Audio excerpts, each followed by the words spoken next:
Good morning, members of the public, and members of the public watching on the YouTube stream this morning. My name is Robert Carmichael, and I'm the Governance Officer for Baber and Mid-Suffolk District Council and Mid-Suffolk Development Control B. This morning I will run you through the order of proceedings of the arrangements and domestic arrangements as the Chair is not here. As such, we'll be taking an election for the Chair at the start of this meeting, following going through the regulations, unless members wish to have the election before I read out this point, but it will just mean that we'll go through all the fire safety and everything beforehand. If I don't hear any objections, I'll continue through this point. Thank you. So, may I please remind you of some domestic arrangements. Please ensure that you maintain social distancing from all other persons whilst in the chamber and in the communal areas. Please ensure that you wear a face covering at all times unless you are sitting down or you are exempt from doing so, and that you use the hand sanitizer and wipes provided. These are available at the back of the room, and there are masks available as well. Please ensure that you turn microphones off when you have finished, and please do not interrupt other speakers or hold separate conversations whilst others are speaking. If you are attending the meeting to speak and persistently interrupt the meeting, you may be asked to leave. Please ensure your mobile phones are on silent or switched off. And finally, we'll be using the e-voting this morning on the modern.gov app. So please, could members make sure that they are logged in and ready to use the app. I would like to remind everyone present that this meeting will be broadcast live to the internet and will be capable of repeated viewing. The whole of the meeting will be filmed except where there are any confidential or exempt items. If you make a representation to the meeting, you will be deemed by the Council to have consented to being filmed. By entering this meeting as a speaker, you are also consenting to being recorded by the Council and to the possible use of those images and sound recordings for webcasting and/or training purposes. The Council, members of the public and the press may record, film, photograph or broadcast this meeting when the public and the press are not lawfully excluded. I'll just do the introductions as well, that myself, as already introduced, we have Mr. John Pateman-G as the Area Planning Manager, Mr. Ian Dupre, who is our planning lawyer as well, and Mr. Alex Scott, who is the case officer for one of the other applications this morning. So what I will propose to do is that we will take a vote, and then obviously whoever becomes chair will take a very short break just to move them into this side of the room and to run through any points. So, Councillor Richardson, can you start us off? Yes, I'd like to propose Councillor Passmore as chair for the meeting. Thank you very much. Is there a seconder for that? No? So I don't have a seconder for that nomination. Could I please ask for any other nominations? Councillor Andrew Mellon? Yeah, I'm happy to nominate Councillor Stringer to be chair of the meeting. Thank you. Is there a seconder? Councillor Wendy Turner? Thank you. So I will just update the vote in modern.gov.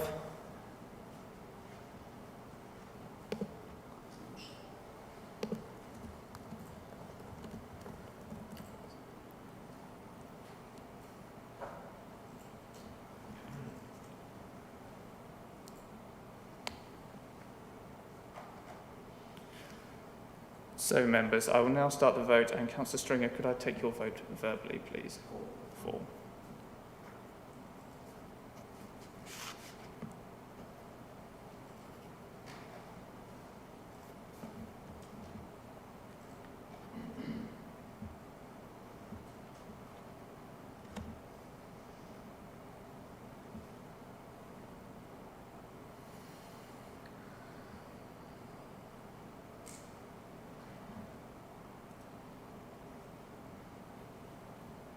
Councillor Turner, could I just check that you...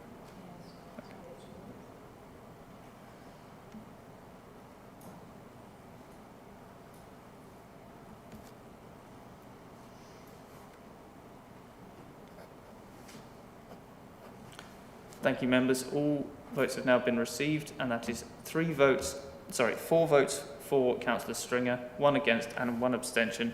So Councillor Andrew Stringer is chair for this meeting this morning. As said, I'll just take a quick break, Manny, so that we can just do a bit of musical chairs. Thank you.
Well, good morning, ladies and gentlemen.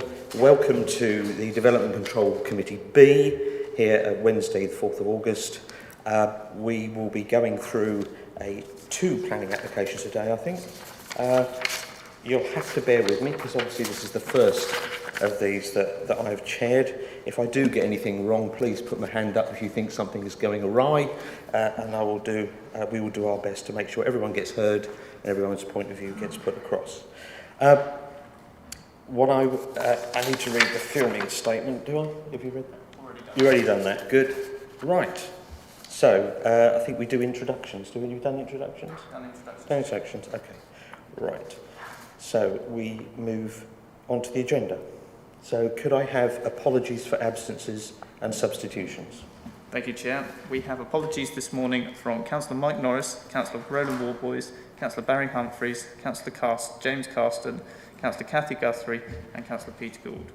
And substitutions this morning are Councillor Tim Passmore is substituting for Councillor James Carston, Councillor John Field is substituting for Councillor Mike Norris, Councillor Wendy Turner is substituting for Councillor Roland Warboys, and Councillor Harry Richardson is substituting for Councillor Barry Humphreys. Thank you, Chair. Thank you. Do we have any declarations of pecuniary and non-pecuniary interests? I would like to declare one from the Chair. I'm the County Councillor for the village of Bacton. That doesn't suggest where I should vote, just gives me a slightly deeper insight into the highways issues. But I thought I'd better declare that. Any other declarations of lobbying? I think it's pretty... I think been lobbied on both applications, I believe, by many sides, I think. So I think we've been lobbied, but yes to everything. Declarations of personal site visits. I can't not have a site visit to Turkey Hall Lane, it's so close to where I live. So the second one. Second one.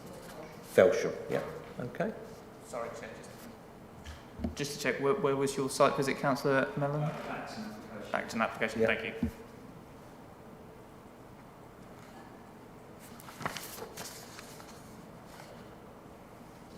And you've got Councillor Turner, Felsham. Yeah, well done. Okay. Confirmation of the minutes of the meeting held on the 7th of July. Any points of accuracy or amendments? Things need to be clarified? No? So could I have a proposer and a seconder, please, to approve the minutes? Councillor Richardson? Happy to. I'll second from the Chair, if that's all right. Okay. Thank you, Chair. We'll go to the vote then on that. Yep. So the vote is now in progress in modern.gov. So if members go to the plus sign in the top right-hand corner of their agenda and go to the voting subsection, which will now show in blue. Councillor Stringer, do you want me to take your vote? Yeah, vote for. Thank you very much. Still won't work. Right. To receive notice of petitions in accordance... Sorry, Chair, we haven't finished the vote yet. We haven't finished the vote. Have we done? Just waiting for one more vote. So I forgot how slow modern technology is. Thank you, Chair. All votes have now been received, and that is 5 votes for and 1 abstention, so that is carried. Right. To receive any petitions in accordance with the Council's petition scheme? None received, Chair. Right, we now move on to the schedule of planning applications. So 7A, DC 210641, land to the east of Turkey Hall Lane, Bacton. Could I invite the case officer, Alex Scott, to introduce the application to the committee? Thank you, Alex.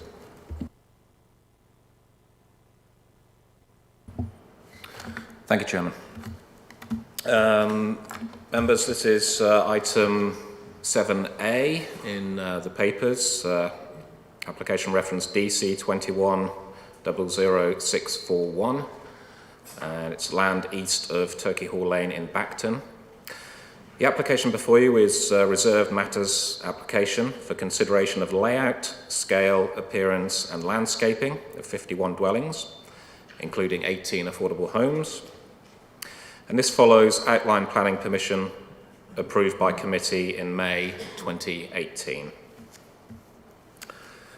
The application was previously considered by this committee on the 9th of June of this year, 2021, and was deferred for reasons relating to design review, specifically surveillance of public open space and proximity of car parking to existing properties at North Close. And the changes are set out in section 3 of the officer report. So I hope that's clear. And on to the presentation. This is the location of Bacton within the district for the avoidance of doubt, and the approximate location of the site within the parish, village, and area. This is a constraints map of the site. The application site is edged in red for you there. The blue line is the settlement boundary of the village, indicating it's a key service centre within the current development plan. And if I can just use this pointer, well, it's not very, well, there it is. Yeah, sorry.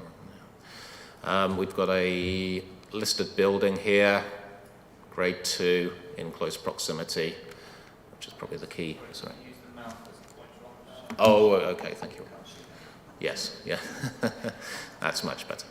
Okay, so we have a grade 2 listed building here at Turkey Hall in proximity to the site, and this is the main railway line, which is also adjacent to the site as well, which are the key considerations. And of course, Turkey Hall Lane along here, which is a rather narrow lane at present, and that will be the subject of some discussions as we go through. This is an aerial map of the site. Again, the application site edged in red, so that shows in photograph form for you. And we have the site location plan. Just get rid of that. Yeah. Site location plans as submitted with the application. Formal planning application area. This is the proposed layout, the current layout revised from last time it was before you. This is now revision P19. And this is a zoomed in view of the southern portion of the site and the northern portion. And this just shows the location of the affordable dwellings here, and I've got some elevations as we go through. So we have the market dwellings. These are the detached market dwellings, and we have included 10 bungalows within the proposal, 2 designs. And these range between 2 and 4 bedrooms. Sorry, Councillor Mellon. Mr. Chairman, sorry, I just received an email from someone who's trying to watch it on YouTube, and they say it's not working. Yeah, we have just double-checked that, Chair, and hence why I've just plugged in, and it's all coming through fine as far as we can tell. We might just ask whoever it is to check the settings on their computer. We've got independent people watching outside of the meeting that can hear as well, so I just ask everyone, if you can't hear, well, you won't hear me now, but to check your settings. Is it okay just to email them back and tell them? Yeah. It is working. Apologies for interruption. It's okay. It is working. I'll just double check. Continue, Alex. Thank you. Yeah, so the first elevations.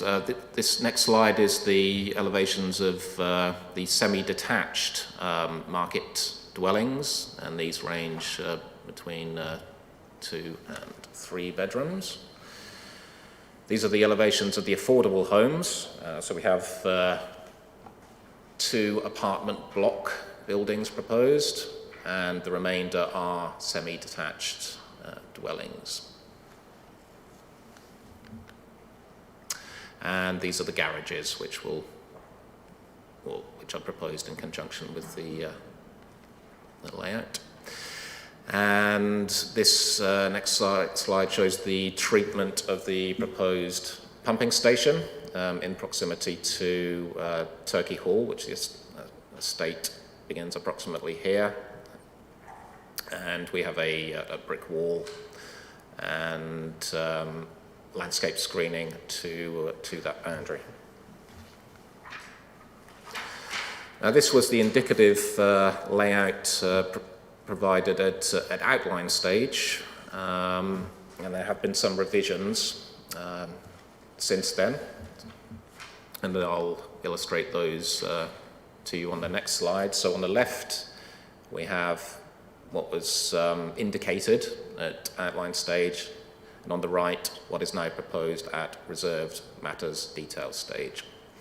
And as you'll see, the key differences: moving the development back away from Turkey Hall Lane, addition of public open space, including a drainage feature. And that means that the previous area of public open space has been reduced over here to the eastern portion of the site. And these are some illustrative artwork representations of how the estate might look, just to give you an indication.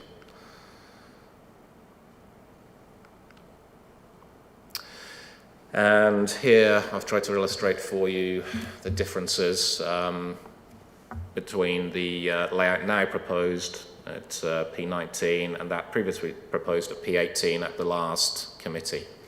So here we have North Close and the adjacent residential property. We have one of the apartment blocks and the parking as previously. And one of the reasons for deferral was concern regards impact on the amenities of particularly the closest residents in terms of parking. And in order to resolve that, the applicant has moved the building away from the site boundary and the parking area and added some landscaping to that boundary. So hopefully that addresses it. It's certainly your officer's opinion that it does. And we have some distances for you there, which have been provided in the last few days by the applicant. In case there are any questions regarding distances, those are set out for you there. And to the other matter, the surveillance of the public open space to the east of the site. The current revisions have included further windows in the facing elevations of plots 31 and 32, where previously they were blank, and it's felt that that would create further overlooking, positive overlooking of the public open space and surveillance, sufficient to address members' concerns, hopefully. And now those windows, they serve bedrooms upstairs and kitchens and lounges downstairs, and the middle windows are small WC windows. And those revisions are in addition to plots 21 through 24, which haven't changed, and as previously, this is the fenestration layout in the rear of those properties, again overlooking the public open space. And again, for your information, I've measured the distance between all properties, approximately 10 meters in all cases, to the public open space. Onto some photographs. This is the top of Turkey Hall Lane. And moving down the lane, showing the existing situation for you. This is in front of the site. You might be able to see the listed building at Turkey Hall in the distance. And this is then looking back down Turkey Hall Lane from Turkey Hall across the site, and these are the existing properties fronting North Close. And there again, and then just looking around the site, moving from right to left, then towards Turkey Hall. And this is a slide which was considered at the previous committee at the top of North Close, just showing the relationship between the site and the existing pavement and road relationship. And it's proposed to put a public footpath through that for pedestrian access. Right, that concludes the presentation. There are a few items in the tabled papers for you, late representations from consultees for your consideration also, but as in the papers, on the basis of the revised layout, your officer's recommendation is for approval. Thank you. Thank you, Alex. Do we have any questions from members? Councillor Mellon. Yeah, thank you, Chair. I'm not quite sure if this is a question for the officer or for the area planning manager, or maybe it could be even a question for the legal officer. We're obviously looking at reserve matters here, but we have an outline application which is contingent on the widening of Turkey Hall Lane to 5.5 metres as agreed outline. And I understand that that 5.5 metres cannot now be delivered. So I wonder if discussion of reserve matters is a moot point at this stage. Thank you. John. Thank you. So you are looking at the reserve matters. You're looking at the layout, scale, appearance of the buildings and landscaping of the site. Access was part of the outline permission. That's dealt with. And any access points are all dealt with in that context. And ultimately, the widening of Turkey Lane Road was part of the outline permission. You are correct. They have discovered at this moment in time that they can't fulfil the provision of the plan for 5.5 metres to widen that road. But they can go up to 4.8 metres, as it's understood, which allows a car and a lorry to pass potentially, but it's not 5.5, which would allow a lorry and a lorry to pass each other. That is a problem for the outline planning permission that they need to resolve, and they have been made aware of that. We've met with the applicant and discussed that point with them. It has no bearing whatsoever on the reserve matters that are actually before you today. If they cannot deal with the outline in terms of that provision, they will need to seek to either vary it, and that would be a separate application for us to consider, because it'll come back here, or they may have to completely look at a different way around solving that problem. Whether that means the reserve matters you may or may not grant today will ever go ahead because of that issue is also a separate matter. But ultimately, you need to deal with this application on its merits before you. Could I just come back? You said that the access had been dealt with at outline stage, Yes. Yet at reserve matters, we've now got a change in pedestrian access. The access points for vehicular access, and it should include pedestrian access, is part of the outline application, any points of access. But they have now changed in the outline. What have they changed in the outline, Alex? Well, the original scheme showed footpaths in Turkey Hall Lane accessing this site. They're now coming off Pound Hill Close. They've added an additional access. Oh, so the footpath works are going to be carried out in Turkey Hall Lane? At the moment, they are part of the outline permission and part of that Right. consent. And again, like I said, if there's amendments to that necessary, they would have to deal with that in terms of an amendment to the outline permission. Very helpful, that's clarified. Thank you. Thank you. Councillor Passmore. Thanks, Andrew. Just a couple of small questions. I think there was a picture up there of the pumping station. I imagine this is to do with foul water drainage, because that was an issue. I don't know, was it an existing one? In which case, I was just wondering, is there suitable landscaping around it? Because if you're living in a house, you don't want a thing like that right in your back garden and not shielded. And the other one, I don't know whether this is relevant at this stage, but I know the points here are made that they're content with the surface water drainage.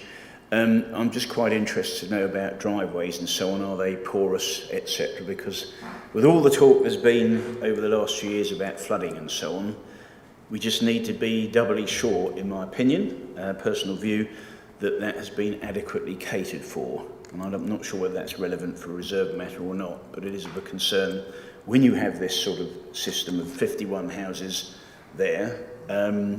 We need to allow for any extremity, and I think there's been talk in the media recently about flooding. I know it's not in the floodplain and so on, but I just wondered if you might be kind enough to comment on that, please. Thank you. Yes, Councillor Passmore. I mean, firstly, to the treatment of the pumping station, that has been considered by our heritage officers, specifically for the setting of the listed building. It's considered acceptable as set out in the report, so that's our recommendation to you. And in terms of surface water drainage, there's been a comprehensive drainage strategy submitted with the application. We've been through several revisions with the lead local flood authority at the Suffolk County Council, and the current layout is considered acceptable in accordance with the information received. So again, that's our recommendation to you.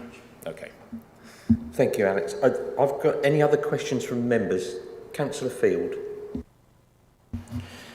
Thank you. Just a question on page 23. You report that the from Anglian Water that the impact on the public foul sewage network has not been adequately addressed at this stage. Is there an update to that is missing from the paper? Well, obviously that's an issue which has been relevant since outline stage as a point of principle. Now, as I understand, and please correct me if I'm wrong, Area Planning Manager, but if there is inadequate provision, then the Water Authority have a duty to ensure there is suitable provision, and that will need to be done at the appropriate planning stage before the development is brought online. Is that correct, John? Yes, it's one of those situations where the principle of development in terms of the capacity of the area, it would be a matter dealt with at the outline stage. Again, keep repeating myself, but ultimately what's before us is the appearance of the buildings, the landscaping, the scale of the buildings. It is not the connections in terms of that matter. Okay. Just a point of information. Your microphone, Tim. Point of information, I think it does say it's now been addressed at the middle of page 47 where it talks about foul water. I know it's not what we're here to discuss, but just to reassure people. Okay, thank you for that. I would suggest that such things should be in the summary to our papers as well. Councillor Mellon. Thank you, Chair. A couple of questions.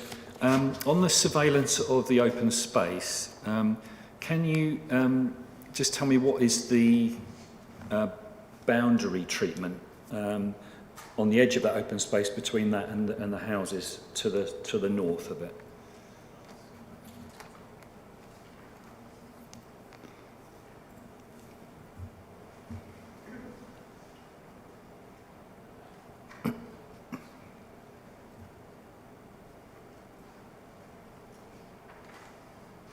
Yeah.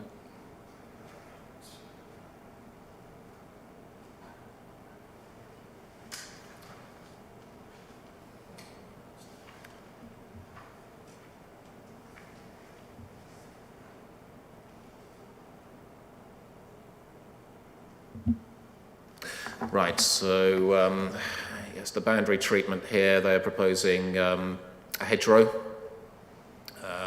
Now, we'll probably have to ask the applicant at what height that is going to be maintained at, because it's not clear from the landscaping plan I have. So, yeah. Okay, so my supplementary question to that is, is that hedgerow going to prevent the surveillance that we've now obtained by putting extra windows into the sides of those houses? And what's to stop the homeowners there putting up a fence on the edge of their property, which would also sort of countermand the surveillance? Well, permitted development rights are for boundary treatments up to 2 metres, I believe. So there would be provision for that, I understand. And yes, I just need to check the height of that with the applicant to see what height that would be maintained at. But there may be a little bit of impact in terms of ground floor windows, but I wouldn't suggest first floor windows would be obscured by that boundary treatment. We could just go to John. Do you want to come in?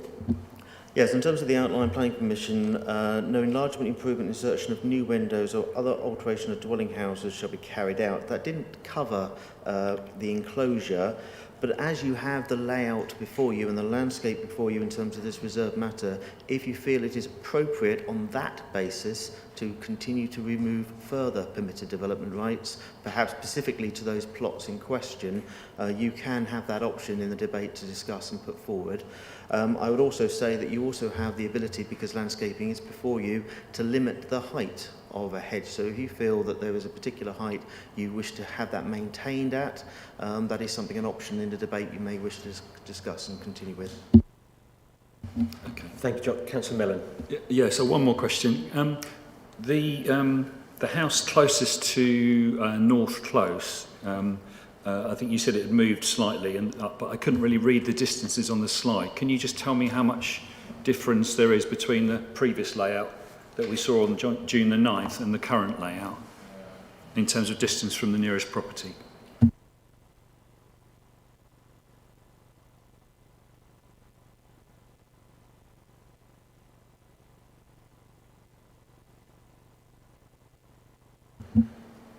So in paragraph 3.4 of my report, I've measured that approximately 1 metre further away from the boundary, that's the building, and the proposed parking metre approximately 5 metres away from that boundary. Thank you. And while we're on that subject, Alex, the two plans showing landscaping there, one of them shows quite a few trees on the boundary, but the actual landscaping plan shows very few. So can we clarify which plan we're working to with this? Because it's suggested it's been enhanced, but one plan shows an enhancement and one plan doesn't. Okay. Yes, I mean, I would always, in terms of landscaping, I would work with the landscaping plan. But we may have had some late revisions to that landscaping plan to accord with the layout. Is that correct? Yes. Yeah. Those have been received in the last few days, so we may have had that amended. Would that be appropriate then, when the agent is speaking, that we ask for that clarification? I would suggest so. Yeah. Yes. Yeah. Because what are there any other questions from members? I've got another couple. Wendy, would you like to?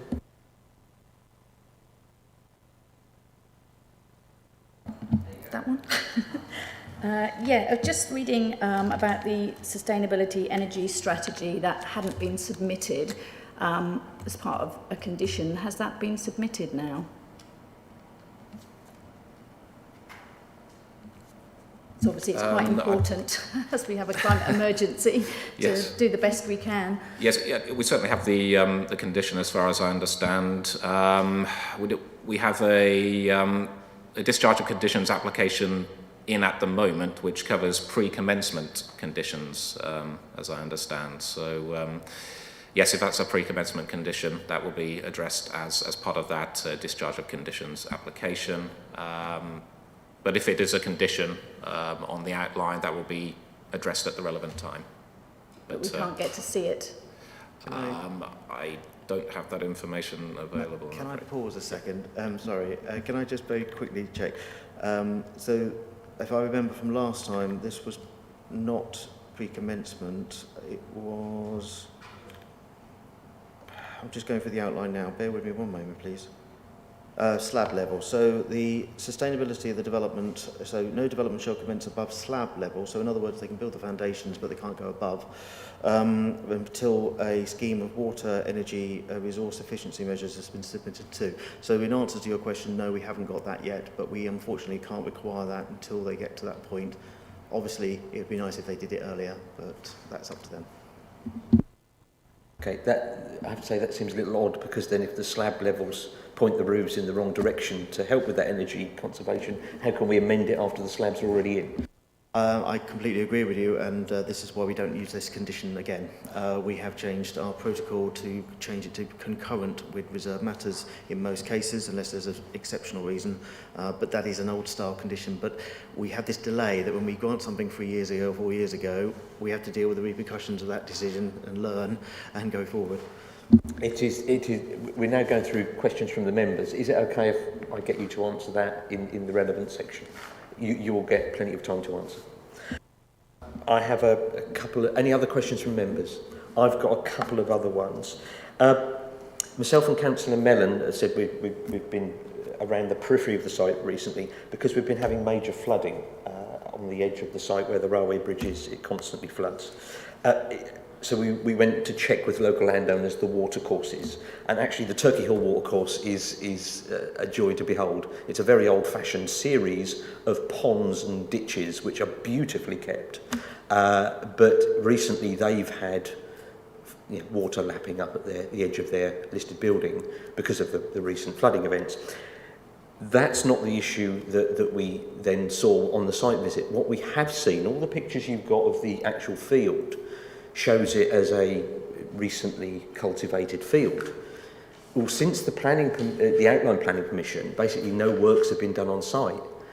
This is now an absolute wildlife haven, and because of the proximity of all the watercourses and all the ponds, frankly, there are great crested newts everywhere around the periphery of that field. Now, in the original ecology report, it says there were none on site. Well, of course there weren't, because it was a cultivated field. But it isn't that now. And I've got pictures of locals that are saying, "What's this, Andrew?" And I said, "It's a great crested newt. Where did you find it?" And it's on the periphery of this site, because it's now a wildlife site. So can I ask the officers, Alex or John, to confirm, the original ecology report, is that still in date and relevant? Given that when the planning application was sought in 2018, this was an arable field, and now we're at reserved matters, it's actually a wildlife haven, with a species in there that was not found there 3 years ago. Ecology reports tend to have a shelf life of 12 months to 2 years. I don't know what that is in this case. I would have to come back to you with the answer to that. Alex, do you have any information on any updated ecology since the outline? Well, yes, I'm just looking at the comments of our ecological consultants as part of the current application, raising no objection. I believe there has been a construction ecological management plan submitted as part of discharge of conditions. I believe that's all been assessed by our ecologists, and I believe that has actually been discharged. Yes. So I think our ecologists have looked at this quite recently, and are raising no significant objections. That's as far as I know, I'm afraid. That's my point. They're responding to the original report, but actually what's on the ground has now fundamentally changed. It was not a good habitat for great crested newts 3 years ago. It is now a perfect habitat for them, and they are there. So I'm just, because obviously ecologists haven't been out on site, and all I'm saying is the original ecology report, which everyone is responding to, and quite rightly, is that still in date and relevant, is the question. Okay, fine. Forgive me, I'm just quickly going through the kind of timeline. So the original ecology report was February 2018. provided at outline stage, which is correct. Now, if I go over to the outline application again, bear with me.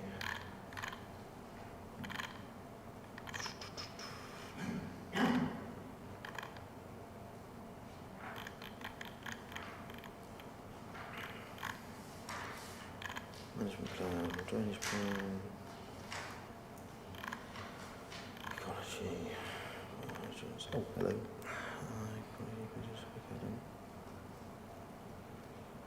So we have the condition 22, which is for the ecology mitigation enhancement measures. So all measures that are listed within the ecology report 2018 would be coming forward as part of the application. There's no requirement for a further survey of the site prior to those mitigation measures taking place. There is a landscape and ecology management plan to come forward, and you just said that's been discharged as well, so that's only recently been dealt with, and I would have hoped that that would have obviously been up to date, because it would need to be discharged. So if that's only been done recently, that's probably as up to date as we can be. Ultimately, notwithstanding the provisions of your planning conditions, we still have the Habitats Directive and Wildlife Act, and the duty on the landowner if they, it's a bit like having unexpected contamination. If you have unexpected wildlife considerations on site, it is still a criminal offence in that context. So we can do as much as we can do to fulfil our duty, but ultimately there is still a duty falling on the landowner and developer in terms of if they actually roll up and start digging around. That's the provision there. Okay, I'm not quite sure if I got the answer in terms of whether the original, what timescale that was. Well, so we got it in 2018. If it's February 18, it would probably be regarded as out of date after 2 years at a maximum point. So that was technically out of date a year ago, and this happens actually quite often. It's not just this particular field. A lot of people get planning permission and they leave the land alone, and in this case, because of the proximity of all the other tiny ponds, it is now perfect habitat, as demonstrated by them being on the boundaries of this site on all three corners. I take the point away because ultimately we do have the option to reduce the time for applications to be implemented, and one of the reasons to do that could be on the basis of the ecological concern, or that the survey essentially only covers a 2-year period. So rather than give planning permission for 3 years, the option is for members and officers to reduce that down to maybe just the 2-year time frame. Ultimately, the other option is to impose a further survey requirement, but that further survey requirement was not imposed on this particular outline, and that is the position we are in this context. Thank you for the answer. I totally. Councillor Passmore. Yeah, I just wonder if I can make a suggestion. I don't know whether it's possible, but if we were to give permission, can we put conditions on that? Because you've clearly got all sorts of acts covering wildlife ecology as well as planning, and which one has precedence. But the common sense approach is, I would suggest, if we do decide to give permission, can we put a condition to deal with that appropriately, please? Yeah, of course, John. Now, so obviously what I keep saying is the normal things, which is reserved matters are appearance, scale and layout, but of course actually there is one exception.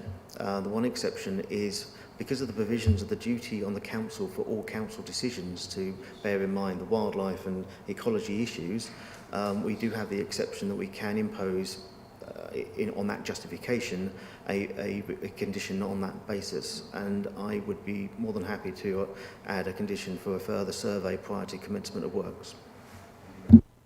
Is that helpful to members?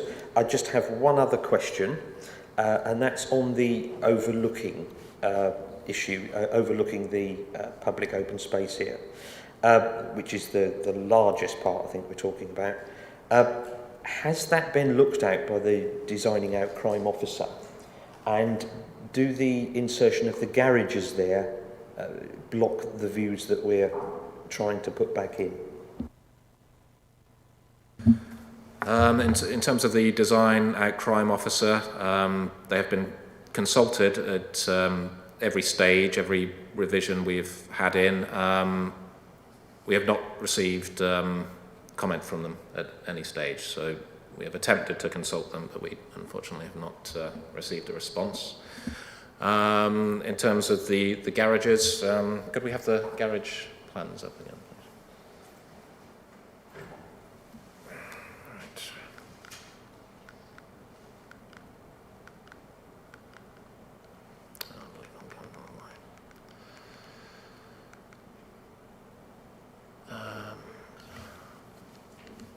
So in terms of garages, we're talking about this structure here? Yep, okay. So let's see if we can find the elevations.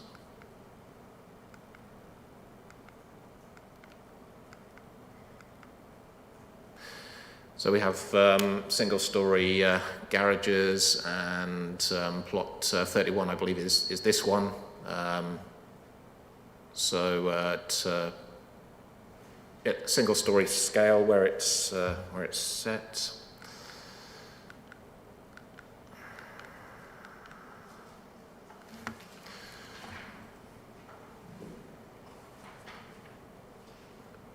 So I think from ground floor windows there may be a bit of interruption looking this way, I would suggest, but perhaps not straight ahead,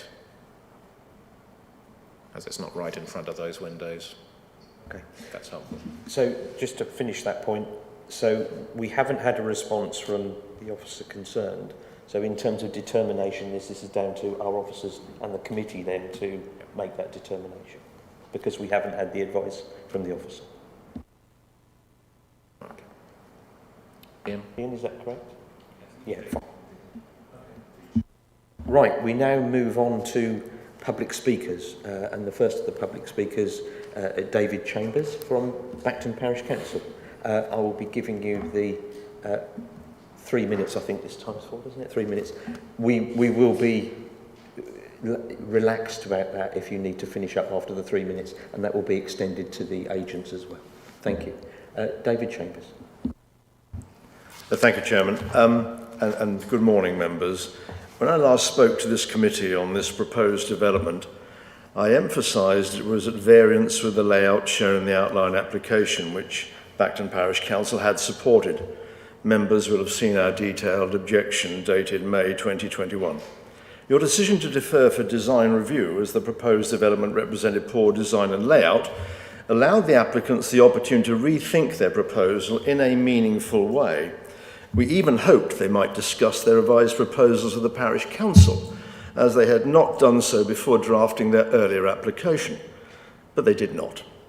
I think we all understand what's meant by a design review, especially when related to poor design and layout. But the revised application only shows very minor changes and failed to address our concerns and those expressed in the 16 detailed public comments unanimously objecting to the design presented in June. Those objections remain valid today, along with further updates from our residents. Included in those responses is a comprehensive analysis of the latest application, which members will have received directly from one of our residents, Mrs. Liz Bacton, an experienced planner, which I trust you've had an opportunity to consider. It's worth reminding the committee that the Parish Council was impressed by the area of recreational open space proposed adjacent to St Mary's playing field in the outline application. This area is still reduced by over 50% compared to the original, as you will have seen in the presentation. The affordable housing is still clustered together, and why on earth is the block to the south of the site, with its large parking area, still so close to the properties on North Close, when its repositioning could do so much to avoid its harmful impact on the residential amenity of the local existing households? A metre isn't much of a change. The landscape buffer to the reorientated parking is a nominal offering and does not overcome the proximity of the building itself. We raised the question of construction traffic, its conflict with existing vehicle movements, and the need to avoid peak school traffic and arrival and departure times here and in Hawley in a construction management plan. That obligation needs to be confirmed, which highlights the issue of Turkey Hall Lane itself. The report dismisses any concerns about the roadworks, saying these are addressed in the outline consent.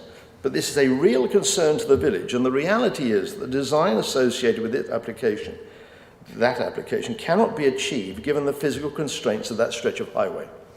I hope members will recognise that any fudging on this issue could result in a long-term road safety problem from the additional residential traffic movements on that road, which is already stressed by being the high vehicle route to bypass the low railway bridge in the village. And the question must be asked, without compliance with the outline consent, can this development take place at all? The Parish Council urges the committee to refuse this application.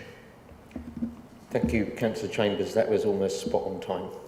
Do we have any questions from the members of Mr Chambers? Councillor Field. Just a brief one. You talk about there being no consultation at all by the developers with the community, but you also say something on page 39 of our papers, that's your council response, that the new improved recreation area included in the proposed development was warmly received by residents at the exhibition. So presumably there was some consultation, but it was rather early. Is that the point? It was an exhibition.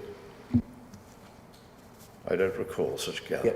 Yeah, I think I can help, Councillor Field. There was an exhibition ahead of the original outline, which on page 42, it showed the layout on the left. And that was, I believe, warmly accepted because of its proximity to the existing, its size and its proximity to the existing play area at St Mary's. Mr. Chairman, I was speaking about the consultation ahead of the application you heard in June. So I think that helps clarify that it was about the consultation on the reserved matters application here. Okay. And of course that's ahead of its committee deferral and the changes between now and then. Are there any other questions for Mr Chambers from other members? I just have one question coming from directed the officers coming out of that is, given that Bacton has a major amount of development in it, somewhere circa 400 homes approved in this village now, with a low bridge on one side and Hawley on the other, the only access into the village for HGVs, if you don't want to go under a low bridge or come through the middle of Hawley, is to use Turkey Hall Lane. That's the lorry route in and out of this village. Is there a construction management plan that routes traffic to deliver this site without creating the chaos that we do see on a daily basis? The answer is yes. Number 13 is a construction management plan contained within the outline consent. I don't have access to anything though further than that. I take it that's still outstanding, or has it been submitted? It's still outstanding. Thank you. Yeah. So is that something that the committee could have The normal input? procedure would be that it would be a delegated matter for the officers to deal with when submitted as a discharge of condition. And this is where, pretend I'm not the chair for a second and I'm the county councillor. This is the frustration, is the early outline permission. The county council officer response was that no traffic from this development would be turning north out of this development, when all those that live in that area know that won't be the case, and that traffic entering this site should only really be entering using Turkey Hall Lane, and it should only be doing it coming from the north, because if it tries to enter Clay Lane, which connects to Turkey Hall Lane, from the south, they clout the railway bridge, which results in the engineers coming out and shutting the London-Norwich line. That happens almost every month at the moment. And what we're trying to avoid is that happening again, because the costs to the lorry drivers' companies are phenomenal. So if we're going, when we deliver this site, we want to deliver it sustainably. That's for everybody, and also the operator of that site not incurring those £35,000 fines per hour. Your condition in respect of the outline includes means of access, traffic routes and parking and manoeuvring areas for the construction and visitor traffic. Obviously that's not been put forward to me where those traffic routings will be, so we can't make that decision at this stage. And we won't have the ability to do that, is what you're telling me? The normal procedure at this stage is it would be a delegated arrangement. I would have to take that away and look at that further if there was a request for it to come to committee. Obviously, members have the ability to call in applications. I think it stretches to discharge the conditions, but I'm not sure. I would have to ask for the delegated arrangement to be checked on that basis. Thank you, that's helpful. Okay, we now come to the applicant and agent to speak, Jake Lambert and Pete Warblington. I'll give you 3 minutes, but I'll be... sorry, did you have a question? Councillor Chambers, were you... Sorry? Right, I'll give you the 3 minutes and... Okay, thank you, Chair. Morning, everyone. On behalf of our client, Flagship Housing Group, I'd like to thank members for the opportunity to speak today. The report provided by your officer, as well as today's presentation, are very comprehensive, but I'd like to say a few points about the application which, if permitted, will secure the delivery of much-needed housing, including policy-compliant affordable housing on a committed development site. Following deferral of the planning application from Development Committee on 9th of June, Flagship Housing Group have carefully refined the proposed development to address concerns raised by members, resulting in improvements to the scheme. As your officer has highlighted, natural surveillance of the eastern open space area has been enhanced, with additional windows in plots 30 and 31 providing more direct overlooking from active rooms within these plots, like the kitchens and living rooms, in accordance with secured by design principles. This, combined with natural surveillance from 6 more plots adjacent to the eastern open space area, will provide sufficient natural surveillance for people having a kickabout and walking dogs on this field. Moreover, an additional window has been added to the study within plot 3 to offer more natural surveillance over the southern open space area. The relationship between existing development on North Close and the proposed apartment block and parking court to the south of the site has also been refined, with increased separation and a denser planting buffer, as your officer has outlined earlier. These amendments are considered to deliver acceptable distances for side-by-side elevations and will not negatively impact the amenity of the existing residents. The amended scheme has received no objections from technical statutory consultees, including the highways and flood authorities. As Mr Pateman G has already mentioned, it's acknowledged that concerns remain regarding Turkey Hall Lane, and Flagship Housing Group are determined to work with the local community and elected representatives to deliver a suitable and safe solution at Turkey Hall Lane. In conclusion, Flagship have sought to address the concerns raised by members and believe that the changes result in a better development. The proposal represents a high-quality, sustainable solution to bring forward a committed development site in the emerging local plan. We therefore respectfully request that councillors approve this application in accordance with officers' recommendations. And should you have any queries, myself and Peter will be happy to take them. Thank you. Thank you. Well, that's under time. Do we want to go to... do you want to say any more, because you've still got some more time, or shall I go to questions from members? Happy to go to questions. Thank you. Yeah, fine. Do we have any questions from the members? Councillor Mellon. Thank you, Chair. The Strategic Housing Team Manager has made a comment in the papers that the affordable homes are in a cluster in the southern half of the site, and it's not an approach that the council supports, although the registered provider has agreed it. I wonder if you had considered what is preferable to the council, which is sort of pepper potting those around the site rather than having them in one cluster.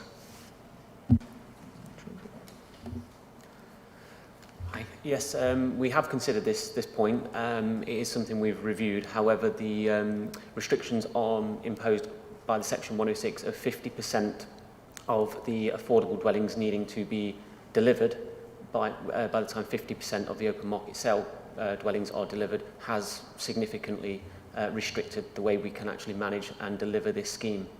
Therefore, what we have looked to do is move 2 of the units away from that to then break it up a little bit. But we have adopted the approach that this is a tenure blind scheme to try and mitigate that factor and build out the phase in accordance with the Section 106 restrictions. Councillor Field. One of the objections, I believe, was that the apartment block was rather close to existing dwellings. You have sort of addressed that, but 1 metre seems an incredibly small movement. Could you explain in any way what the reason for that is? Yeah, thank you. So, yeah, the apartment block has been moved further north, and the parking court as well has been moved further north, just to increase that separation between the existing property.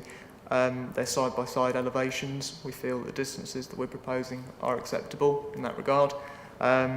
So it may not be abundantly clear from the elevations, but the apartment block, the closest element of that to the existing property on north close is single storey. So beyond that, so it's, yeah, as I say, it's the single storey element that's closer, and then beyond that it's the two-storey element. So it's considered acceptable by us as applicants and officers as well. Thank you. And any other questions from the members? Councillor Turner. Yeah, on the indicative, the outline, the amount of green or the free space seems to be sort of greatly reduced. Do you have an exact figure about how much has been lost through the redesign? Because it's now a smaller patch, and then you've got the little bits of green space at the front because you've moved the whole development further back. I haven't got the exact figures in front of me between the outline and the reserve matters, but the kind of approach that Flagship were looking to go for with the reserve matters layout is to kind of redistribute open space within the site. So we still have the eastern open space area, we have another one to the south of the site, and another kind of smaller village green type area to the northwest of the site. So effectively looking to almost, yeah, as I say, it's a similar kind of a total, shall we say. Flagship have through kind of detailed design felt that, and as I say, we did kind of present in front of parish councils prior to submission of the application, and again it was determined that the kind of distribution open space that we're proposing is acceptable. And may I just come on your earlier point about sustainability as well? Yeah, so there's Mr. Payment G's already touched on. There is a package of pre-commencement conditions, separate planning application from this one at the moment. As part of that, there's a sustainability and energy strategy that was submitted. I believe condition 19, if memory serves me correctly, and that sets out all the measures that Flagship are looking to incorporate within the site. And correct me if I'm wrong, Peter, but we're looking at air source heat pumps and everything above kind of Part L building regulations requirements.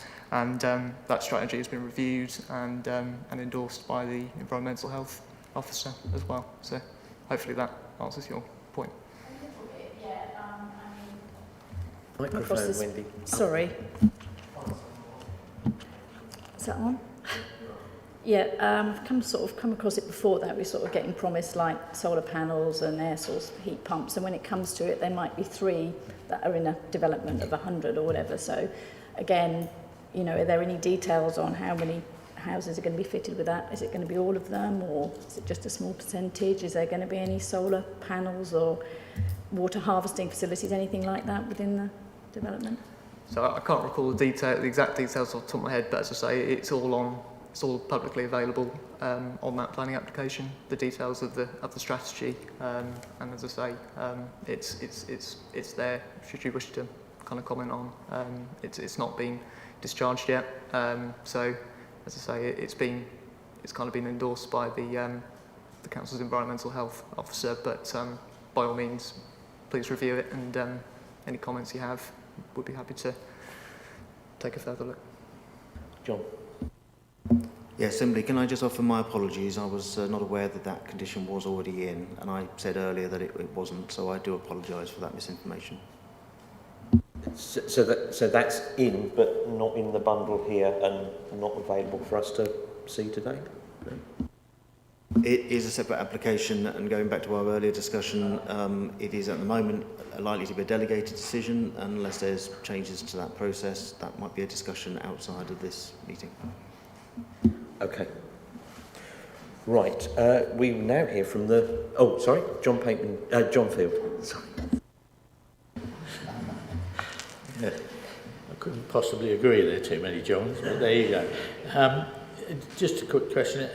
Do we actually have the elevations of that apartment block, the one to the south, in our papers? So we seem to have everything, well, a large collection, but I can't find that one.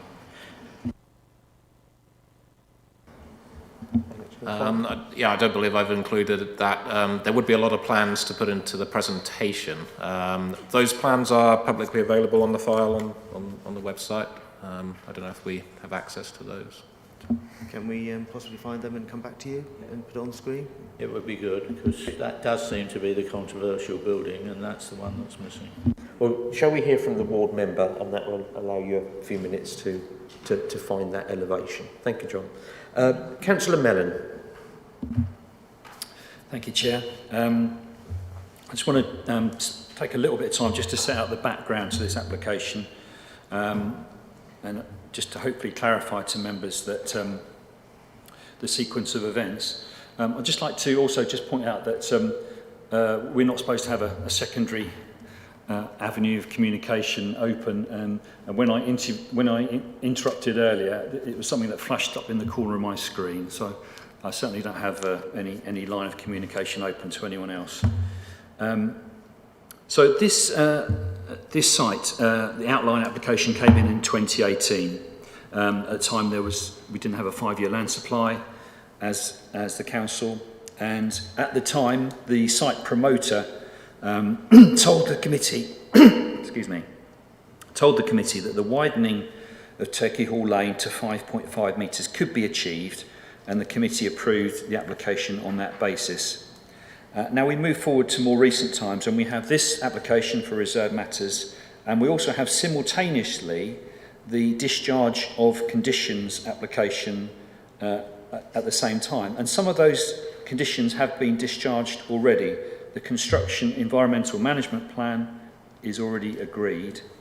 The construction management plan, which shows the haul routes, is in but is not yet approved. And that CMP does indicate that the developer wants to use a haul route through Bacton and through Hawley after the widening of Turkey Hall Lane, rather than coming in from the north. Now the question here in front of us is the design of and the layout of this development. And to me, the main point is that the open green space should be at the heart of the development, and not as it is here, which is at the back of 4 properties and at the side of 2 other properties.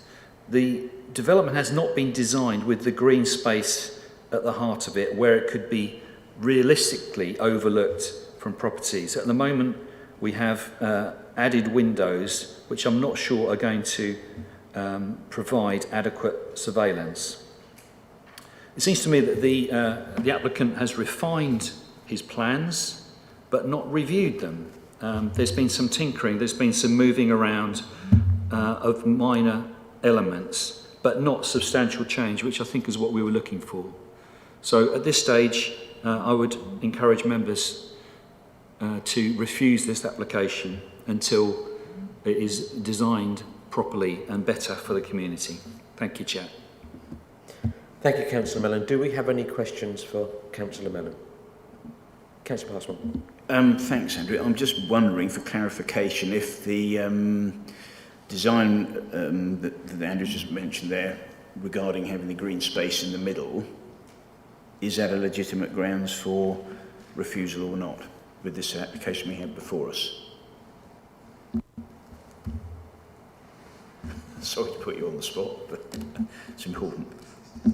Well, do you want to go? I'll have a stab from the chair, and you can tell me if I've got any of it wrong. How's that? I mean, we have design as part of our material considerations in our made local plan. They are still extant as far as this determination of this is as we're looking at it. We can determine those using those material considerations, and depending on how much weight we put on each one can then tip the balance in our own judgment on this one way or another, or as we did last time, we felt, was there enough to have a sustainable refusal? Was there enough information to approve? And we thought there wasn't enough, so therefore we deferred to try and make everyone get us that information that would tip that balance. I hope, does that help? Okay. In terms of the last committee, it was a review, and you gave a specific criteria for that review, which was to look at the parking area adjacent to the existing properties. And what they've done here in this case is revised that. They've twisted the location of the apartment building, which I've just found, but I need to check I've got the right one. And to try to pull it away from the residents. If you feel that that hasn't been done sufficiently and causes an amenity issue still, that may be something you wish to explore. You also asked for greater supervision of the open space because you felt that the interaction between the open space and those properties wasn't adequate, and obviously what they've done is put additional windows into the buildings which would allow, in your officer's opinion, people to stand, look out quite as a fairly open space square. It would be adequately overlooked if you were to stand at that point. Whether that's sufficient, again, is a matter of judgment, and a judgment you need to undertake. If there are other design issues regarding the entirety of the proposal before you in terms of the appearance, layout, scale of the development, that is exactly what is before you, and I would be it would be helpful to me to understand in a little bit more detail the degree of harm of particular elements that you feel should be picked up upon in terms of any refusal you may wish to contemplate. If I can also comment, there is one other factor which John can tell me off if I'm incorrect, that isn't a bearing on the determination of the reserved matters, but actually causes a lot of questions. When we looked at this last time at committee, the original outline application works to the highway were, we were told, were implementable in their original state. Not being able to achieve that came in literally days after that deferral. So that's caused the public, and also quite rightly those giving advice from the parish council, to then make sure they forensically look to make sure that everything that we can look at as conditions of an outline that we should be looking at, because a major plank, because the original outline cannot be implemented in its original form. I've not overstepped the mark there, have I, John? I'm not sure what the point is of that in context of the reserved matters application before us. I'm suggesting that the members and the parish council are looking at what conditions are in the reserved matters more forensically, because the original outline cannot be implemented in full. I think what I'm trying to say in a roundabout way, this would have been really helpful if this reserved matters had been withdrawn and we had a whole new application, so we knew everything about what we were dealing with. We're not in that situation, but I think that makes it difficult for us to know what we can look at as conditions on this outline and what we can't. You are not looking at the conditions on the outline, you are not looking at the outline. You are looking at the reserved matters specifically to this application before this committee. I would say trying to tie the various aspects of that together would be inappropriate, unreasonable, and possibly even unlawful to do so. You need to look at the appearance of these buildings and say whether you like them or not. You need to look at the landscaping, whether you think it's sufficient or not. You need to look at the scale, if it's too high, not high enough. You need to look at the layout and whether it's appropriate in all other respects. So that is what is before members. And as I said, if there are elements that you feel are poor design in terms of appearance, scale, layout, that's what we need to understand before I would say we then need to move forward to a reasonable refusal based on that, if that's the way we're going. Thank you. Thank you for that clarification. Where I was heading to, and I probably didn't get the words in the right order, was that the committee has asked about whether conditions have been discharged as part of that outline, that they might seek to further condition today, and that's where they've been asking questions about whether that be appropriate or not. And we have explored that. That's where I was heading with that. I wasn't suggesting we change the original outline. We can't do that. What I'm suggesting is there are so many questions about that outline now that we are having to try and push at areas of conditions that aren't part of the reserved matters and whether they've been determined or not at the moment. That's what I was exploring with you. Because there seems to be some ambiguity, and we need to get this really clear as to about what we're now about to debate. Are we allowed to look at those conditions that haven't been discharged yet? Are we able to call them back for another committee to look at? Or are they delegated to the officers to go forward with? Or do we just stick to those parameters that you described a minute ago? John? With respect, the conditions are not the concern of this meeting. Right. That's very helpful. Thank you. So, with that, we now go over to the members for debate. Who wants to start in the debate? Come on, don't be shy. Councillor Richardson. Thank you very much. Chair, I'll just give a brief summary of my views on this. So if I can summarise it as best I can. The committee obviously felt when this last came up for consideration in June that it wasn't a sufficiently good application for reserved matters, that there needed to be improvements. And I think I agree with something that Councillor Mellon mentioned, which is that though there have been some tweaks to this application, it's not really a comprehensive revision of what's being considered. But the point, Chair, I think you made about whether or not this has sufficiently tipped the balance to warrant approval is something I'm sort of actively reflecting on. So in terms of the specifics, I think the layout is better than what was considered previously and what was in the indicative plan at outline stage. I think the landscaping at some of the boundary and the inclusion of open spaces where the proposed development meets the road is better, is an improvement. On the question of design, I think the inclusion of more windows overlooking, in a positive sense, those open spaces is also leans in favour of this new application, or this revised application. In terms of design more generally, I would describe it as adequate. I don't think I'm not especially enthusiastic about the design, but I can't really justify adding too much weight to that because it in my mind doesn't really warrant a reason for refusal.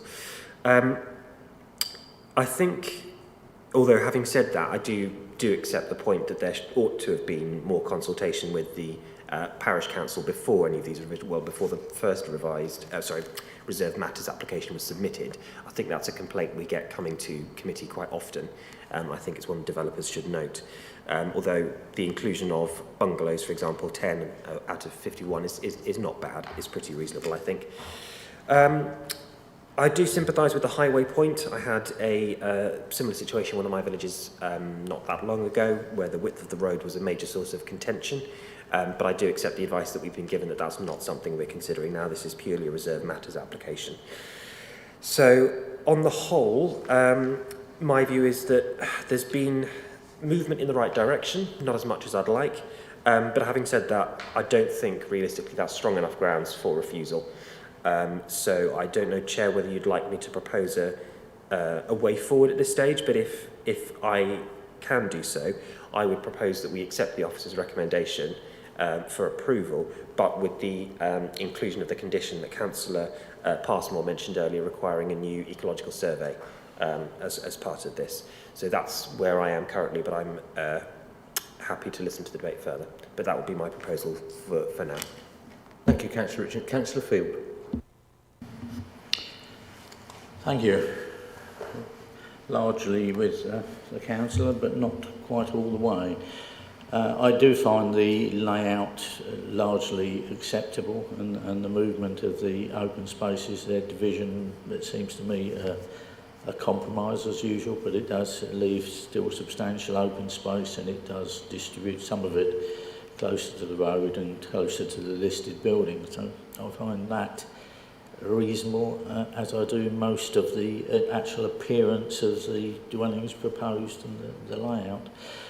However, I do find one of the critical issues from the previous planning meeting that rejected this seems to be that the position of the apartment block at the south, and I find it difficult to believe that a movement of that of just 1 metre is sufficient to address the issues that were expressed.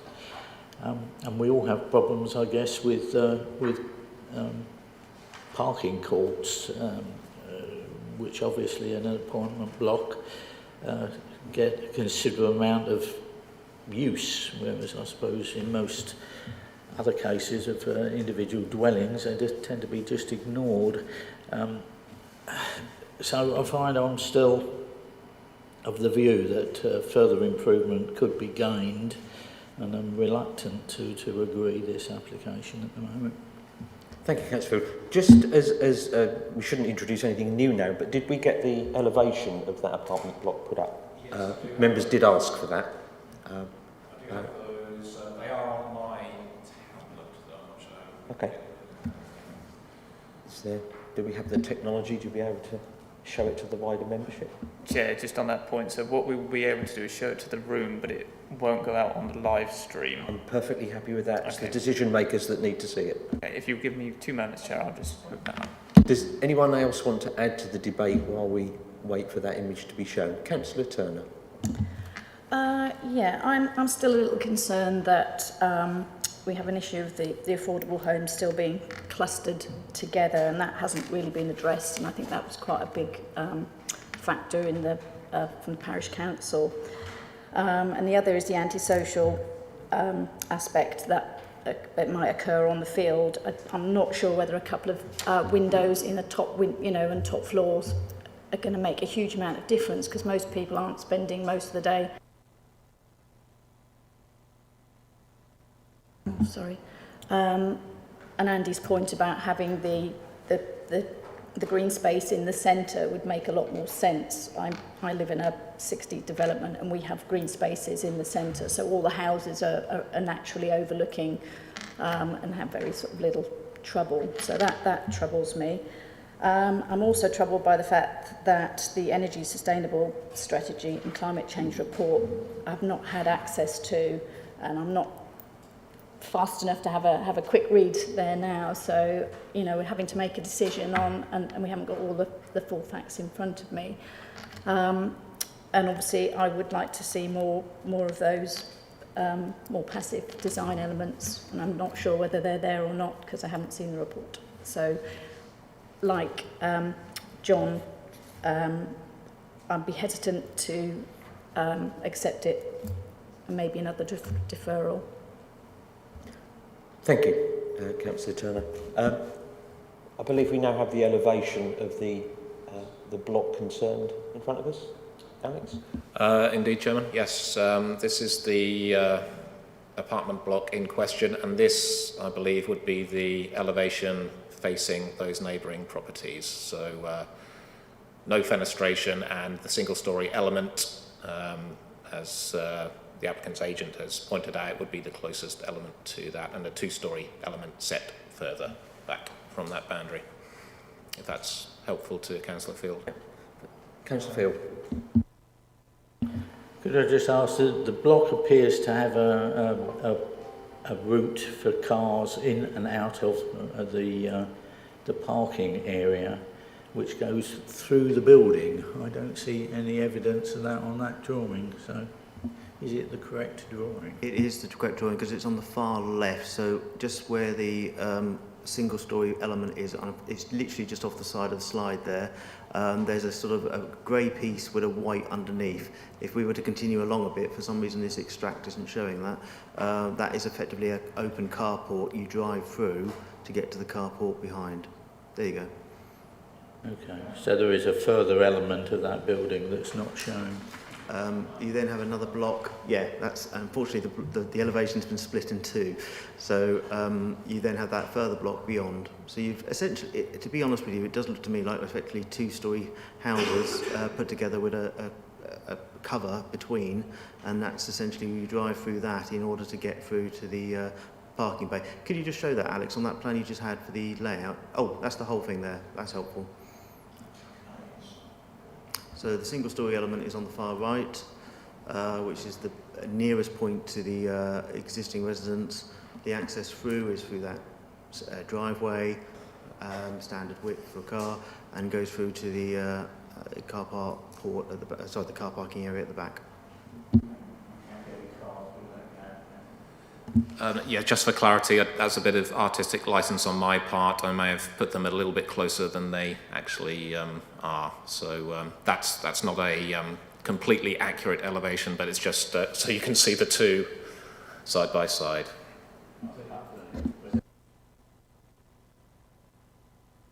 Yeah. Okay. Councillor Richardson, you wanted to speak. Thank you, Chair. I wanted to ask a quick question. I've just glanced through the papers to try and find it, but I don't think I can. Do you happen to know when this application was submitted originally for the reserved matters? Yes, we can find that information out for you. Just a second. So it was valid on the 3rd of February 2021. So that's the point we take as a start. Right. Any other members want to be part of the debate? Just to sum up, I have one movement of approval, which isn't seconded, and no other motions on the table. Councillor Passmore. Thanks, Andrew. Yeah, I'm going to second Councillor Harry Richardson's motion here. I do think, though, I want to say it's highly regrettable there hasn't been far better dialogue with the public, with the approved matters. I do have concerns about the layout, taking into account Andrew Mellons, too many Andrews, because but the problem here is, I think if that would be such a radical redesign, you would then probably have to completely refuse it, and I'm not sure there are sufficient grounds to do that. We also mentioned earlier in our discussions today about the boundary heights of hedges and so on, and I think a sensible condition then removing your permitted development rights, I think was that concerning the fencing, if I remember correctly. That did come up very early in the discussion. I didn't write my notes down accurately enough. But if those are concerns, I think we need to be conditioning those to make sure if we do move for approval, I would like to add that as well.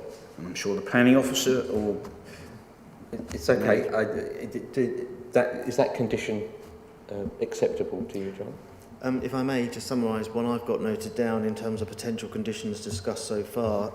We obviously picked up on the further survey for protected species to be added to this, and obviously a scheme for any mitigation for anything that may be found in that respect.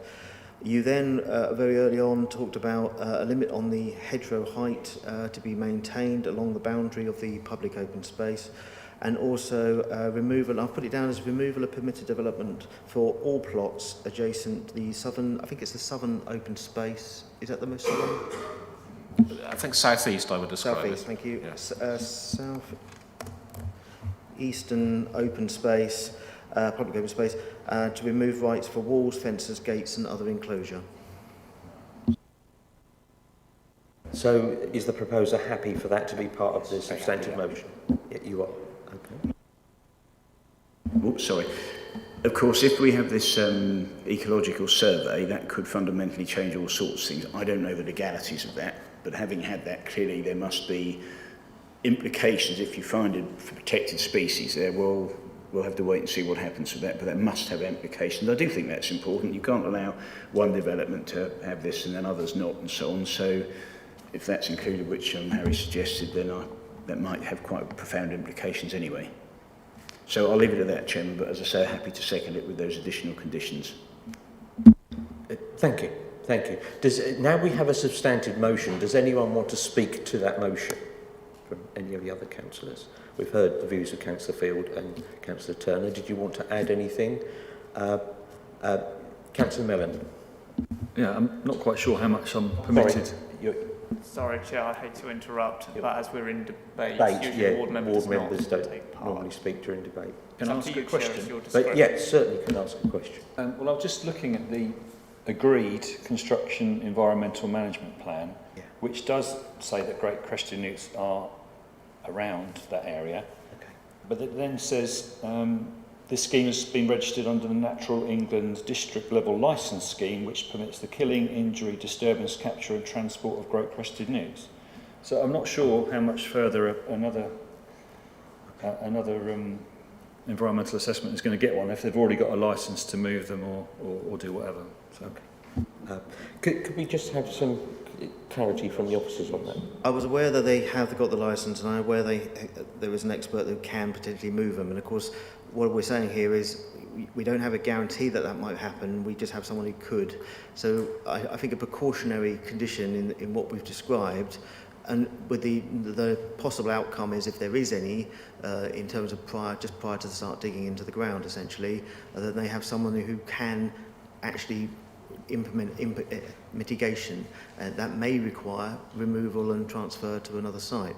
The point, the point here, I wouldn't go down this path of this condition if I didn't think the likelihood that there was an outcome. If the outcome was we'd have to redesign the entire scheme, I would probably advise that we would need to go away and look at that before we come back to you, or indeed refuse it on that basis. But it is, given the likelihood and given what I already know that there's someone on board, we have a less risk option in order to impose that condition. And I think the applicant was indicating, although if we're being generous, I switched on. If we've been generous to Councillor Mellon, unless the applicant's happy with what Mr. Peyton G's just said, with your permission, did he want to say something? Of course. Thank you. Yeah, I guess just to add on to Mr. Peyton G's point, really.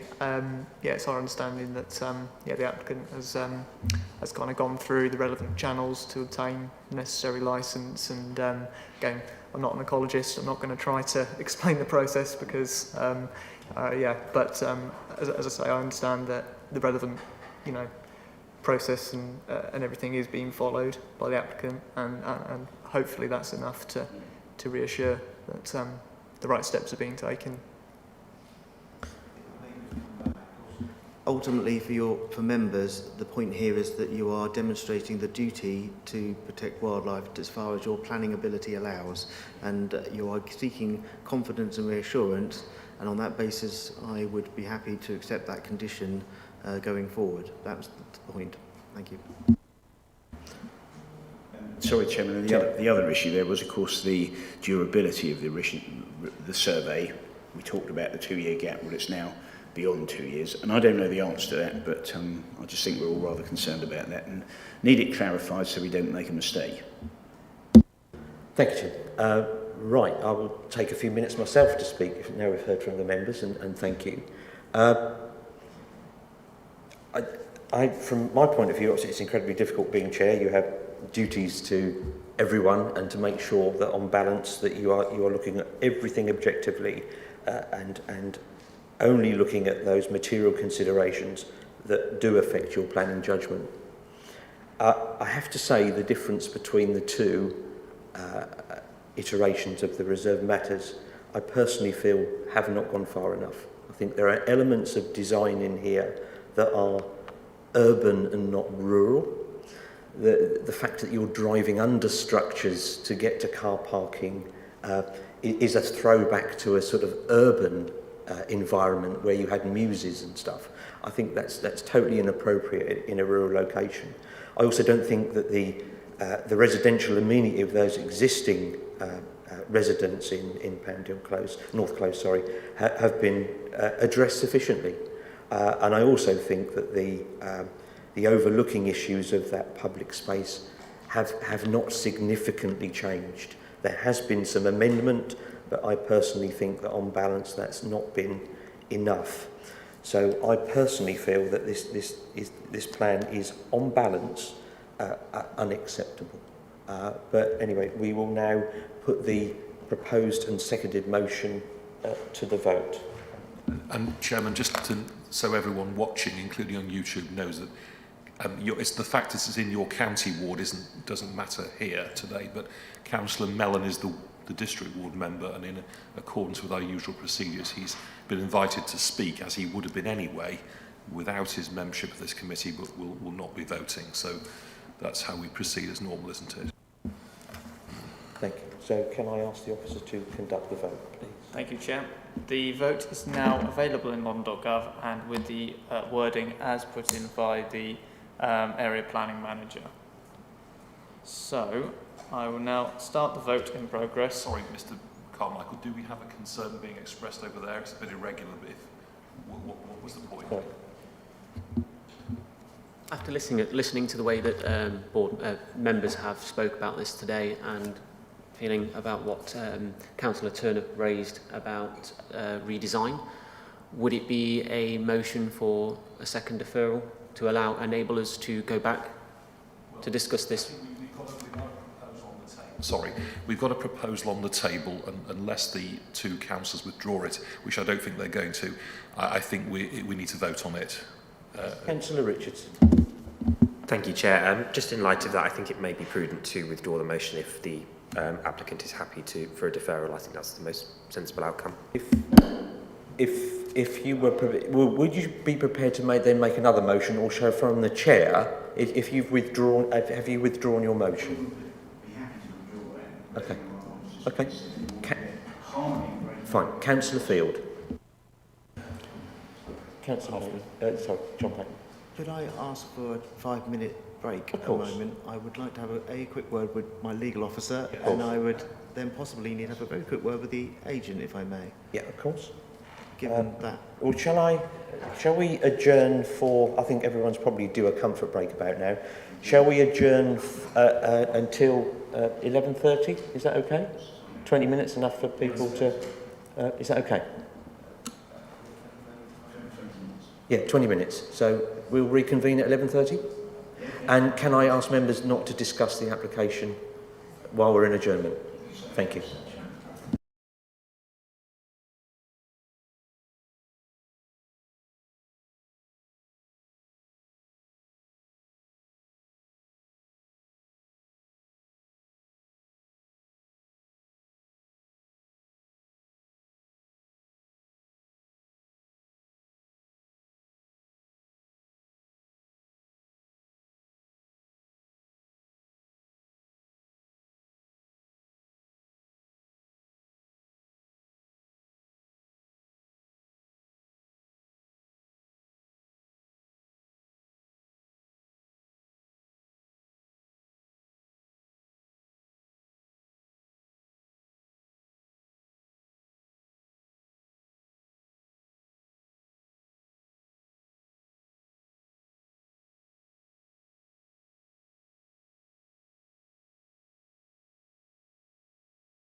10 seconds.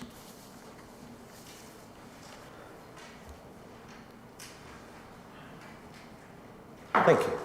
Well, welcome back to Planning Committee, Development Control Committee B. We're looking at agenda item 7A.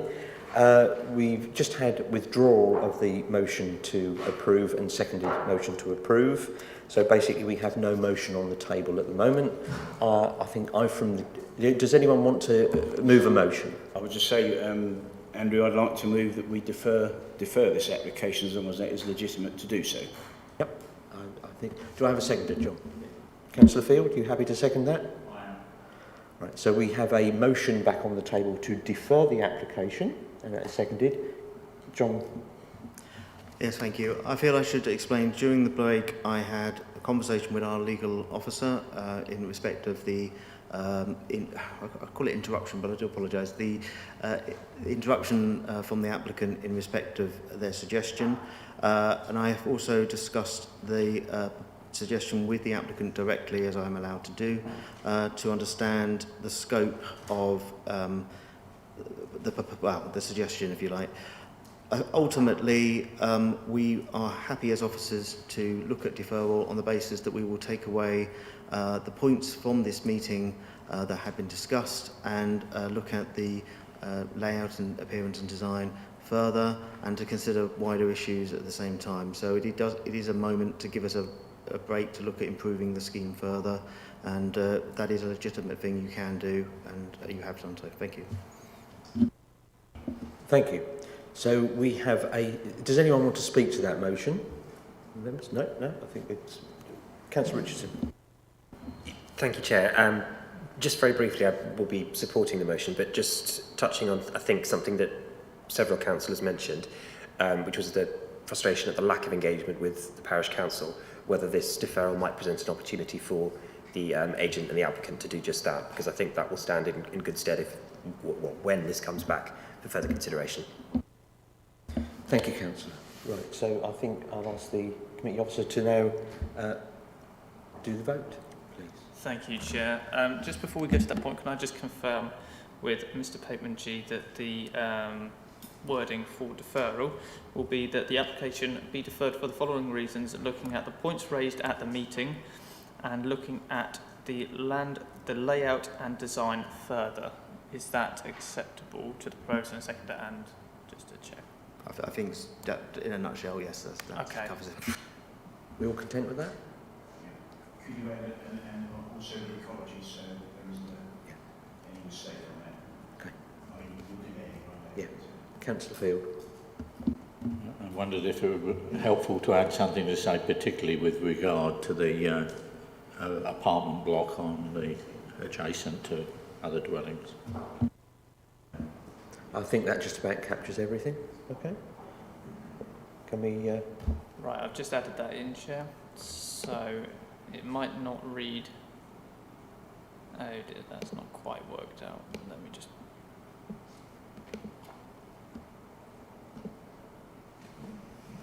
Right, I'll just redo this vote, Chair.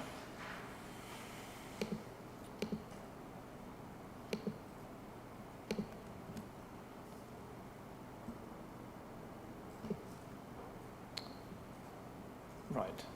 Apologies for the delay there.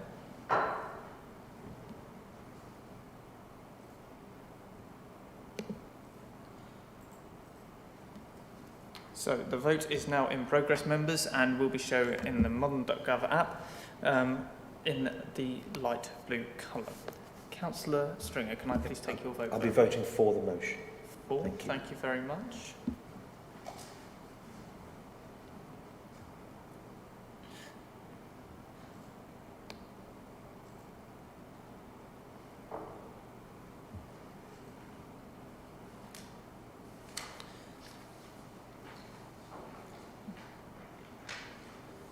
Thank you, Chair. All votes have now been received, minus that of Councillor Mellon, as he is the ward member, so cannot vote under the Mid-Suffolk Planning Charter rules. So that is 5 votes for and unanimous. Thank you, Chair.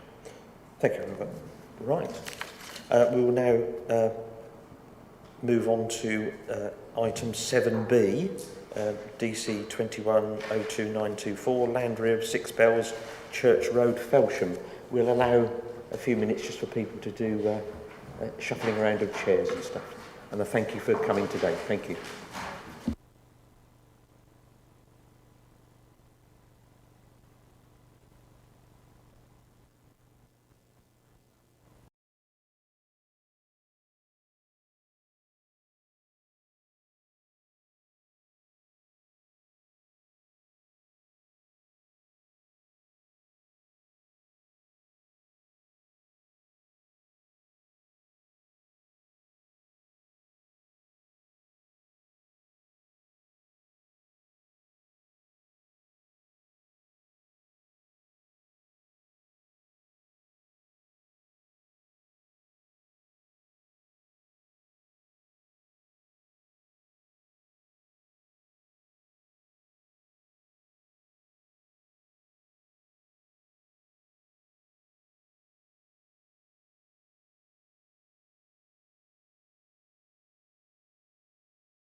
Yeah, thank you. Right, item number 7B, DC 2102924, land to the rear of 6 Bells, Church Road, Felsham. Now invite John Pateman G to give us the introduction to the application. Thank you.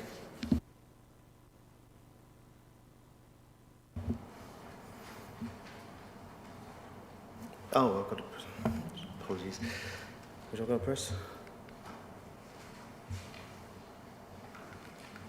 Maybe I do need to move. It's the arrows up and down, isn't it? I've got to press.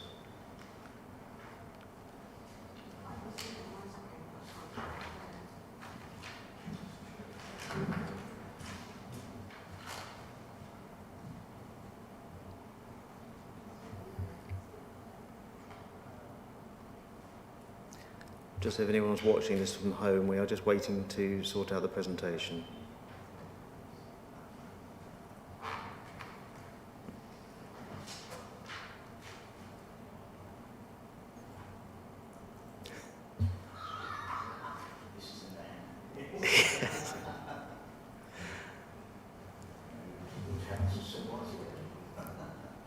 Unfortunately, it's the glow on my head that I always think is the problem.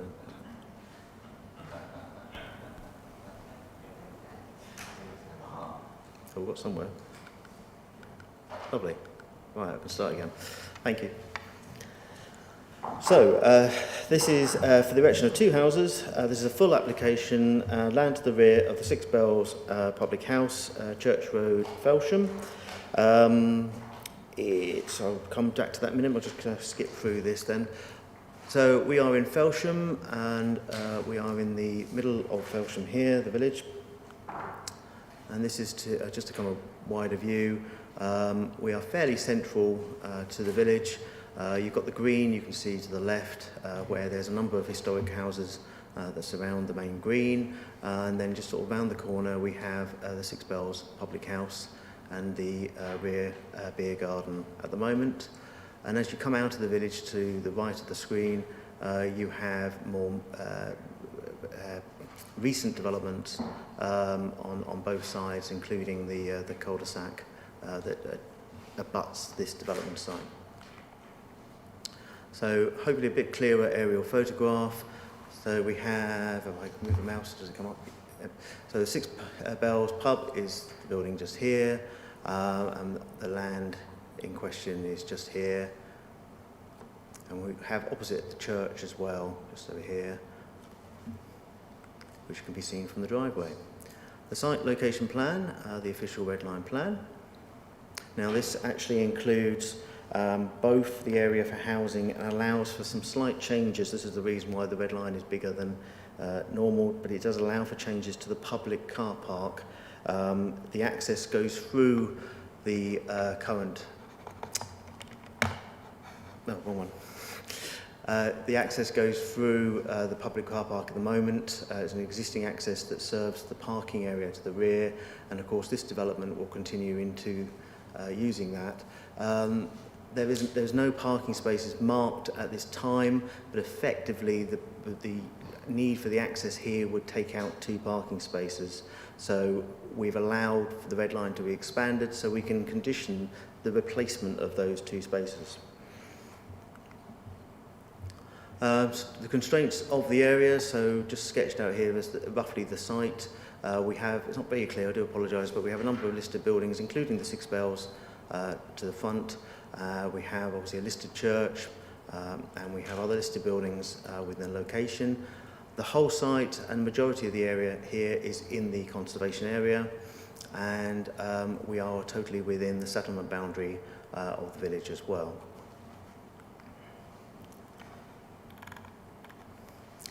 This is the proposed layout. There is a long history of applications and refusals on this site, and it's taken us a little while to get to here over many years. Members will hopefully remember, or some will remember, the last application, which was for 3 houses, essentially where those 2 houses are. And while there was no issue on access, heritage and principle, well, there was one issue on heritage in terms of one of those 3 plots, but it was essentially refused on the basis of 3 houses being cramped and poor design and quite car dominated as well. This proposal, essentially a revised proposal for just 2 houses, seeks to address that position and take that forward.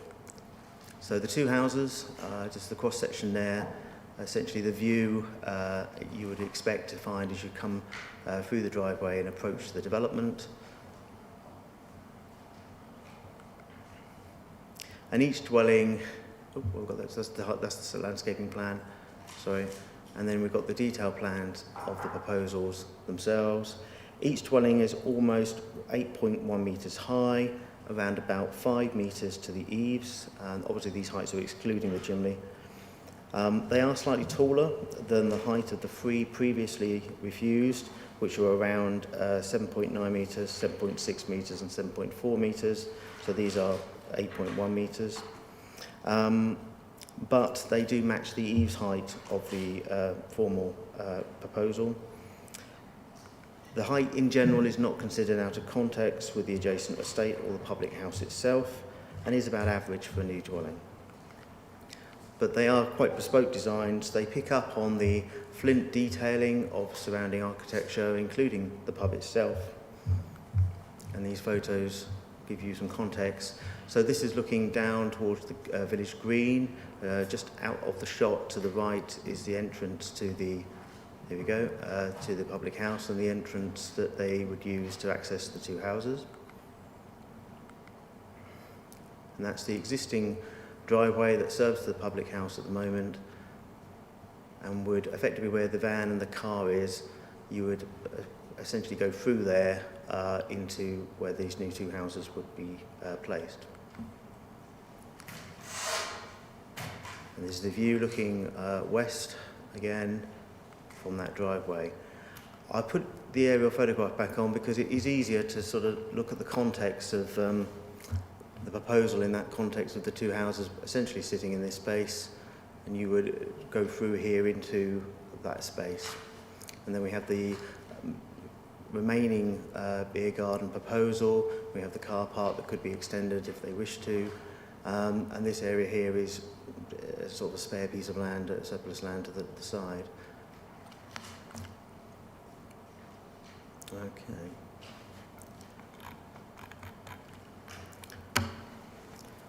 On this occasion, no harm is identified by a heritage team. Highways have recommended conditions, but it is noted that the access remains a point of concern. It is agreed that the access visibility to the west, and that is, I keep getting more mouse, that is this way, is short by 3 metres to meet the standard guidance of Suffolk County Council Highways Authority for a 30-mile-an-hour road. The county have referenced this specifically in their response. However, they considered, and this is agreed by your planning officers, that with planning conditions imposed to achieve 40 metres in that direction, it will be an improvement on the current provision available in that west direction. Also material is the existing flow of traffic as a commercial, unrestricted public house, with or without public events taking place in the gardens, and there is no evident record of accidents or sufficient clear reason to warrant a defendable refusal. This was also the access not cited as a reason for refusal in the recent development refused by members for the 3 houses or other applications since before then. This is now proposed for 2 bespoke dwellings to use the existing access drive to avoid any heritage concern. These will alter the views into the site from existing gardens that surround the site, but given the distance siting it's not considered, they would have considerable impact on amenity to warrant refusal. And therefore the recommendation before you today, members, is one of approval. Thank you. Thank you, John. Do we have any questions from members to the officer? Councillor Passmore first. Thanks, Andrew. John, are you able to tell us roughly the distance of where the actual houses are themselves to the pub and the beer garden, which I presume they've got in and around the pub there somewhere? If you give me a moment, I will. Yeah, just a rough estimate. Yeah, thank you very much.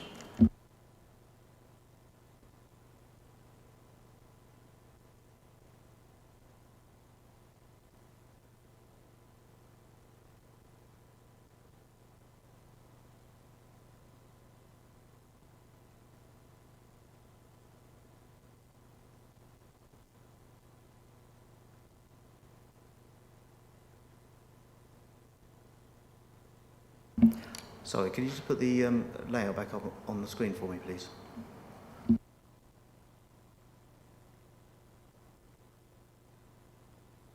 So in respect of the nearest point, I'd say the garages are slightly further forward. So from the garage, roughly there, if I measured that distance, to the physical, the main house, the main pub itself, that would be there. 43-ish metres, but that's very rough. Yeah, Thank you. Councillor Richardson.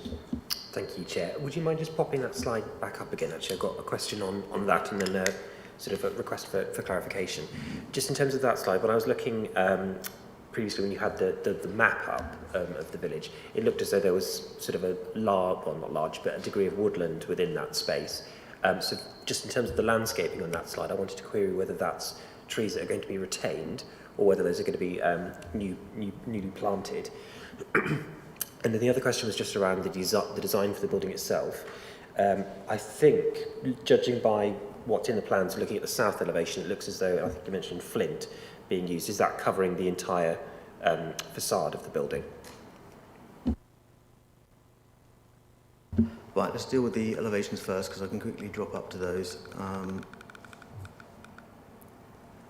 So flint detailing is part of the design in one. Plot 2, essentially the gable frontage has got the flint work. As you can see, it kind of projects out onto the two sides, the gable projection and the main central point. And if I then look at the other, it's essentially the same, slightly different, wider gable projection, but the flint work is on there. On this one, we also have the two side elements with flint, but essentially it's on the frontage, not all the way around the building. The agent, I don't know if the agent's here actually, maybe I'd add more, but ultimately, yeah, they are exactly what they are in front of you there. In terms of landscaping, I haven't got the tree survey plan on my slides. I do apologise for that, but essentially there will be the removal of smaller trees between the sort of two main trees as you're coming in with the driveway, and we have that coming forward. And you're right. If I go back to the aerial photograph, so it does look quite green, but of course those trees are quite big with quite significant spans. But you are effectively going between trees as much as you can. Hence why you've got that weird bend on the driveway in order to facilitate that. There will be some loss of trees in the middle there, but I will say, not trying to plead my case here, but it's not been an issue before or come forward in any previous scheme. Any other questions? Councillor Turner. Yeah, just reading through place services, it's basically on the same sort of theme of the ecology and the trees that are going to be lost. They've said they would like further information. I'm just wondering whether you had received an ecology. No, so your recommendation is not to grant planning permission. Your recommendation is to delegate to officers subject to the ecology. Ecology, again, has not been a reason for refusal on this site, but we recognise we've moved forward since the various refusals in the past. And so, because that's quite an expensive exercise, it's looking to get the principle essentially established here, that's an acceptable way forward. We can then receive the information on ecology, and subject to that being acceptable, we can then issue the approval if that's what members decide today. Okay, thank you.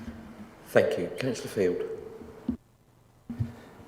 I wonder in whose ownership is the plot of land immediately to the west that has been involved in previous planning applications.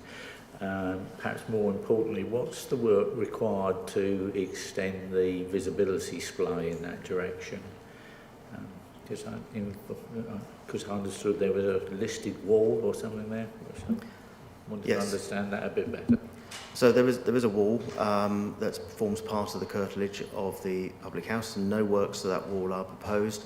The simple solution in terms of the visibility display is to essentially cut back the vegetation that are around that corner, and all of that is within the control of either highway land or the applicant. And so that is the improvement. There is no obligation currently with the current access for visibility display to be maintained. In terms of ownership, I believe the applicant, the pub owned all of that land.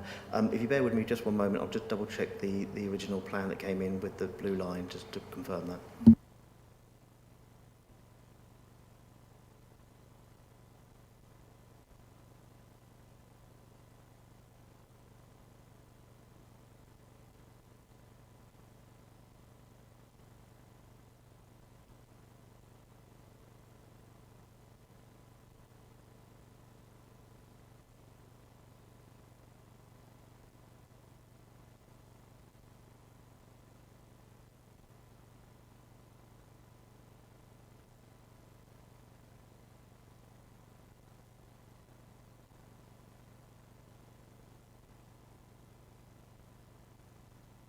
Sorry, it's just frozen. I just rebooted it again. I just need to find the drawing again.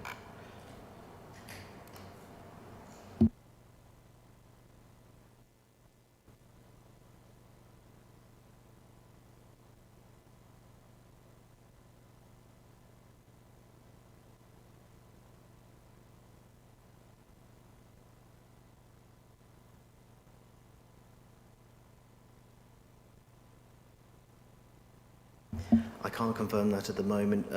I believe the land is all part of the same ownership, but I'm going to have to leave that there at the moment. I'm getting a nod behind you, so I think that's the case. Any other questions from members? I just have one myself. You mentioned in the presentation, John, that these houses were average in size and height. I've just looked at the national average. The national average house is 110 square metres in area and is between 6 and 7 metres high. Can we just confirm what square meterage and height these houses are? I said average height. In terms of size, these are large houses. There's no denying that. Bear with me a moment, I had that information. Is that not in my report?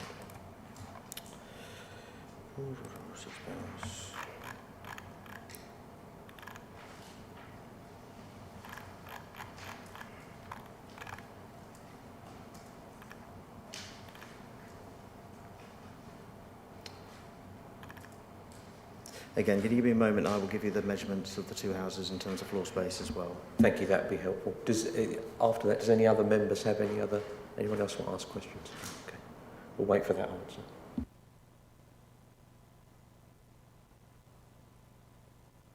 Chair, if you do wish to go on to public speaking, then Mr. Paymanji can respond afterwards. Are you happy to do that?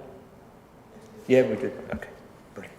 Right, we don't have a representative from the Parish Council. We do have an objector, Mr. Nicholas Panay. Sorry, Chair, we do have the representative from the Parish Council, Hayley Nunn. We do. Oh, sorry, it's not on my list here. Sorry, we do have Hayley Nunn. Sorry. Would you like to have 3 minutes now? Yeah, of course. Take your time. It's fine.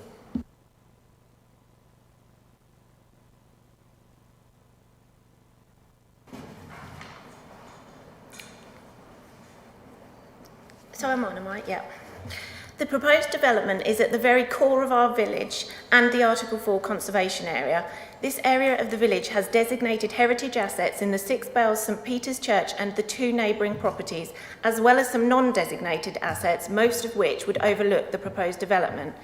The Ordnance Survey map of 1885 shows the space jointly bounded with the Six Bells and Three Ways House. Little has changed here since the publication of this map, and many of the views remain the same and should be preserved. LP 21 of the submitted new joint local plan is clear in demonstrating the important contribution heritage assets make, including those non-designated, to the character and appearance of an area. This historic triangle reinforces a sense of local identity, and this application with even taller buildings does nothing to negate our concerns. Your policy refers to 7,000 listed buildings and 60 conservation areas, and its intention to preserve these is clear. Felsham should not be the exception.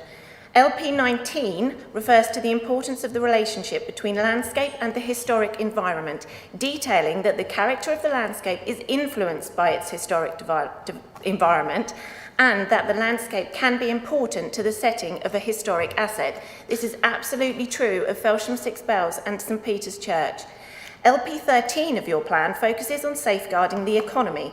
The hospitality industry has more than ever needed outside space. The Six Bells has both historically and recently utilised the meadow for functions, and this land is even more important now. Removing this facility from the Six Bells by building will undoubtedly impose a negative effect on its trade and ability to maximise its potential. LP 13 also directly refers to protecting the operation of existing businesses and only approving where there is no amenity conflict arising from the development. In this case, there is a direct conflict because of the loss of the land, but also the sharing of construction access with trade access. Therefore, once again, this application directly conflicts with your own planning policy. Your plan talks of delivering appropriate housing. In this case, we do not consider this housing appropriate. There is no identifiable need for large housing in Felsham. Your joint local plan is there for a reason, to form the basis for considering applications. Your plan focuses on sustaining economic growth, including sectors such as hospitality, which now more than ever need support. There is no ambiguity in your joint local plan. Its intentions are clear: to enhance and at the very least sustain economies, maintain or enhance the well-being of communities whilst preserving the heritage and the environment. This application for land at the Six Bells is in direct conflict with your very own plan, and for this reason, I implore you to stand by your own documentation and help Felsham enhance our precious historic assets, our rural economy, and preserve the well-being of our beloved community. Well done, bang on. Do we have any questions for the speaker? Councillor Richardson. Thank you, Chair. Just a quick question. You referenced during your comments that there was sort of a loss of amenity for the pub. I'm just looking through our report, which gives sort of a summary of the objections, but don't go into the specifics. So I just wanted to clarify, are the owners or the management of the pub objecting to the scheme itself? To us, yes. In terms of what they say to us, yes. They used the land recently in June for a family event. That's helpful, thank you. Councillor Field. You were saying there's no demand for large houses in Felsham. I always felt that there's a demand usually for a range of house sizes appropriate to the local economy. So on what do you base that feeling? Are there a large number of empty large houses in the village? The large houses struggle to sell, but we actually carried out a housing needs survey, and the results of that were very clear, and that there was a demand for small housing and bungalows, if any. But it was, yeah, definitely not large 5-bedroom properties. Any other? Councillor Passmore first, and I'll come back to Councillor Richardson. Yeah, thanks, Andrew. I was just, I drive past this place quite often because my sister lives just around the corner up at Cockfield. Not that's got anything to do with it. I'm just wondering how successful is the pub, or how viable? I know it's been difficult, obviously, for the last 18 months, but before then... It's now getting incredibly busy, and it's becoming very popular, not only with Felsham, to be honest, but because of the closure of pubs at Cockfield, Hesset and Bradford St George, all our neighbouring villages, the demand for our pub, if anything, has increased. I should have to make sure I frequent it then sometime. Thank you. Councillor Richardson. Thank you, Chair. I have a feeling the answer to this is no, but I just wanted to double check. Does Felsham have a neighbourhood development plan in place currently? No, okay. Just the housing needs. Thank you. Do we have an answer to the question about heights, John? So in terms of floor space, plot 1 is 189 square metres and plot 2 is 176 square metres. And the height? They are both 8.1 metres high. Thank you, thank you. Okay, so that gives us an idea of compared to average. That's fine, thank you. Right, where do we go to now? We now have representative an objector, Nicholas Panayi, to speak. I give you 3 minutes and I'll be generous. Thank you. 3 weeks ago, I received a number of undisclosed documents and emails from my Freedom of Information request to Baber Council back in December 2020. And although the documents relate to the previous application, which was refused at the Planning Committee on the 31st of March, the documents are still relevant and have a significant bearing on this new application. One of the documents was a heritage report by the Council's Heritage Officer raising a number of concerns that was never disclosed and never made public or submitted onto the planning portal. Instead, a very different heritage report was submitted with a large proportion of the undisclosed report containing the concerns not included in it, in order to make the new heritage report more favourable. The second documents are emails between planning and highways regarding the pub's access visibility, which I will come to later. These are some of the following concerns from the missing report. The current application proposes to reroute the access to the new dwellings using the existing pub access. While this no longer necessitates the demolition of a section of the curtilage wall, I consider this to be harmful in other ways. Firstly, it further and more notably fragments local historically belonging to the Six Bells over the previous applications, as the new access would more noticeably divide the immediate curtilage of the Six Bells. This includes physically separating the pub from its curtilage and its outbuildings and walls. I have concerns that these features would no longer read as an integral part of the historic functioning of the pub if they are severed by an access road that does not just serve the pub. The fragmentation seems likely to have a physical dimension, as the submitted proposed plan appears to show a physical demarcation of the access road, which I consider would provide a further physical sense of division. In my view, this ability to appreciate the historic connection would be diluted by the access road. I also have concerns that the new proposed route may now directly affect the viability of the Six Bells pub. This appears to have been a pub for much of its history, and as such, it derives some of its significance from the site. I also note that Highways comments regarding visibility displays. I am concerned that the suitable visibility displays may not be achievable without materially and detrimentally affecting the pub, including its curtilage listed boundary walls. I also have concerns that the height and mass of plot 1 appears to have increased over the previous application. However, I have concerns that the potential increase in height of plot 1 could be such that it could now appear overly dominant within certain parts of the conservation area, particularly from Upper Green to the west. This area is characterised largely by relatively small historic cottages framing the green, including on the east side. A number of key views identified in the Felsham Conservation Area Appraisal of 2020, page 12 of 22, across the green. This document also identifies many of the buildings on the east side of Upper Green as important unlisted buildings, and which I thus consider non-designated heritage assets. This proposed building could become an overly prominent feature within this area, rising above the historic buildings of Bury Road, distracting from an appreciation of these buildings, and also further drawing attention to its incongruous design. The height of the proposed houses in the previous application was 7.9 metres. If I could ask you to wind up, you're well over your 3 minutes, thank you. Sorry. The height of the proposed houses in this application now are even taller at 9 metres. All of which, these concerns which were not made public to us. And in this current application, there is no heritage report. Just a mere phrase letter to the planning officer saying, I consider that the current proposals would not result in any harm. Mr. Pignani, I think I will have to ask you to stop there. Thank you. Sorry, I got so much. That's okay, thank you. We now go to, we don't have a supporter, but we do have the applicant, Jeremy Heppel. Questions to the speaker. Anyone? No? John, did you have a question about the 9 metre claim? Just to point out, the application is not for over 9 metres. Both houses, I take the exception that Chimleys are slightly higher, but the majority of the 2 houses proposed to you, the ridge line is 8.1 metres high. I can comment on those other comments if necessary, but I will leave that at this moment in time. If there is a form of complaint in that, that would have to be a separate matter from the speaker. Yeah, okay. Can we now go to the applicant then, Jeremy Heppel? You have 3 minutes, and as with all the others, I will be generous with that time. Thank you. Good morning, Chair and members, and thank you for inviting me to address you.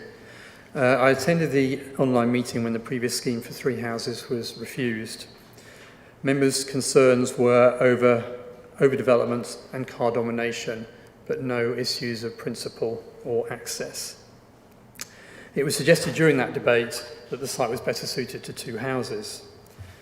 Having listened closely to members' concerns, the revised scheme therefore reduces the number of houses to 2 and also omits the central circulation area for cars, which was the cause of some debate previously.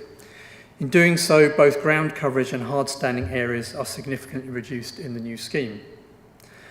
The revised proposals, in our view, fit in well with the character and density of the area and are respectful of the conservation area and the listed public house, points which have been confirmed by your heritage team. In regard to the height of the houses, they are 5 metres to the eaves, which is a standard distance governed by floor-to-ceiling heights, and they have a standard roof pitch.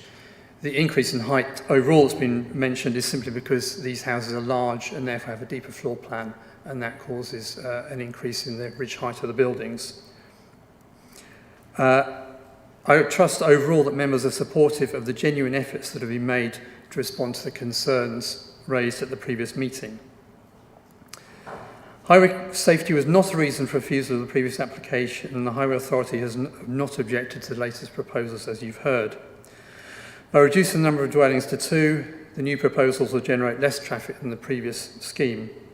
Your officer report makes it clear that this is a well-used existing access with a good safety record, and that there are no highway safety grounds to refuse the application, provided that visibility displays are maintained as per the suggested condition.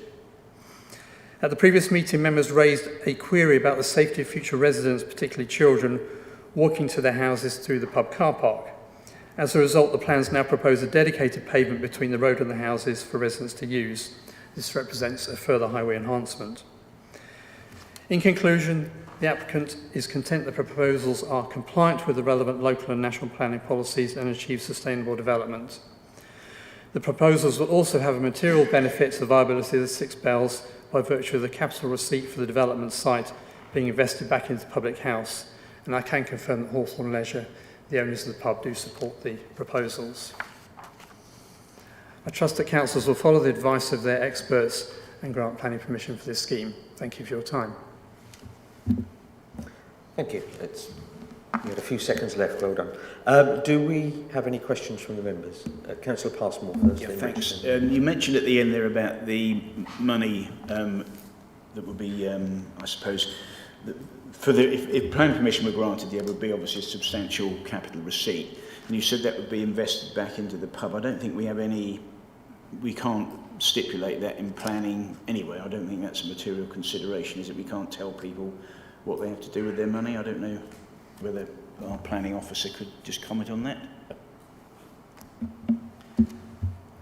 There has been circumstances where that has been the subject of a 106 agreement, where the for whatever reason the sale or money is invested back into, and it is sometimes pubs, but that is not the proposal on the table in the respect of this application. It is not deemed to be required in this application, given the extent of pub garden available, given your policy position. Unfortunately, the retention of public house policy wasn't saved. So it's essentially now just guidance. We don't have the position to do that, and we have not needed to have the position to do that because it's not become an issue with all the various applications that have been on this site and the planning appeal many years ago. It is not a material, well, it was not a material issue that was given weight to pursue. So it is not something that we have proposed. But if it were to have permission, if the committee decided, Microphone. if the committee were to decide that, could it put it down as a condition? I know you haven't got it here. I get No, that. I would say you can't, because I can't identify the harm that it would mitigate. Right. And I can't, at the moment, I can't identify a policy that I could base on to require that. Understand. Thank you very much. I come to Councillor Richardson. Can I just get clarification on the retention of pubs policy? You said it wasn't saved. What it saved in So what? your retention of public house policy in respect to the supplementary planning document was not a saved document many years ago, so we now treat it as guidance. Right, thank you for that clarification. Councillor Richardson, you had a question? Thank you, Chair. Appreciate this is a relatively minor point, but on both the site plan and the cross-section, you can see that there are cart lodges associated with both dwellings. But looking down at the further sort of detail, and sorry, this is from the officer's presentation, it doesn't seem to be given any more clarification about dimensions and size and things like that. And I just wondered why that was. And secondly, again, might be irrelevant, but why cart lodges were preferred over garages, given that the latter tend to be more secure. Don't know if that's a material consideration, but I was just curious.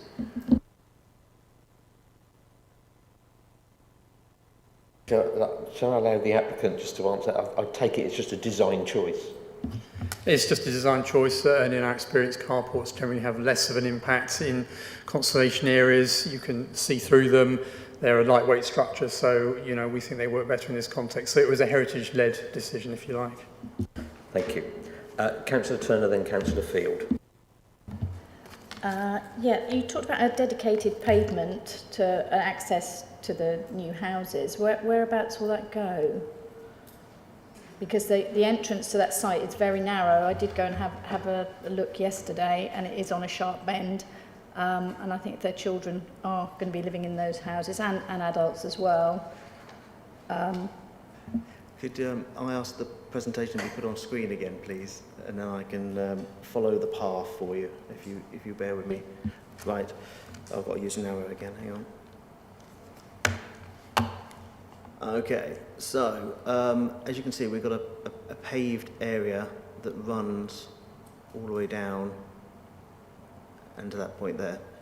I think bins are stuck here at the moment at the front, but essentially a bin store would be put back to there. So that is that's the proposal shown. And how wide is that going to be? And is it going to be raised? The paved area is only going to be about 1 metre wide. I will check if it's going to be raised, because I'm not sure unless the applicant knows offhand. Because presumably that's going to reduce the entrance even further. It wouldn't be raised, I would suspect, but it would be a different material. But it wouldn't be raised.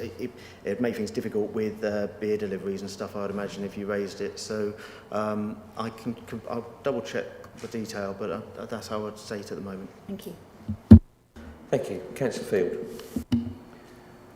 Two things, perhaps. There appears to be some boundary treatment on the opposite side of that road, the one close to the pub, but my eyesight wasn't up to seeing what it was on our plans. So I wonder what that treatment is. But perhaps a more important point, is there any assessment of the impact on the financial viability of the public house? And clearly when people buy large houses adjacent to buildings that generate a certain amount of noise from entertainment or whatever, there's often pressure for such noise and entertainment to soils. So is there any assessment of that impact?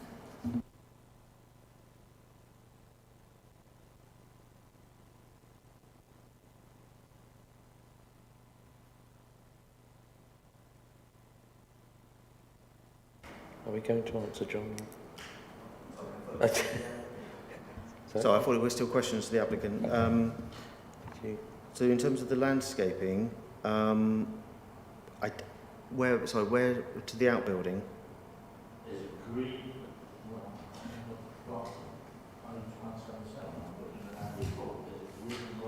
Can you put your microphone on, John? Oh, sorry, between the driveway and the remaining beer garden?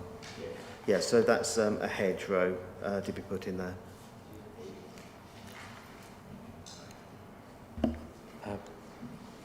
That helpful, John?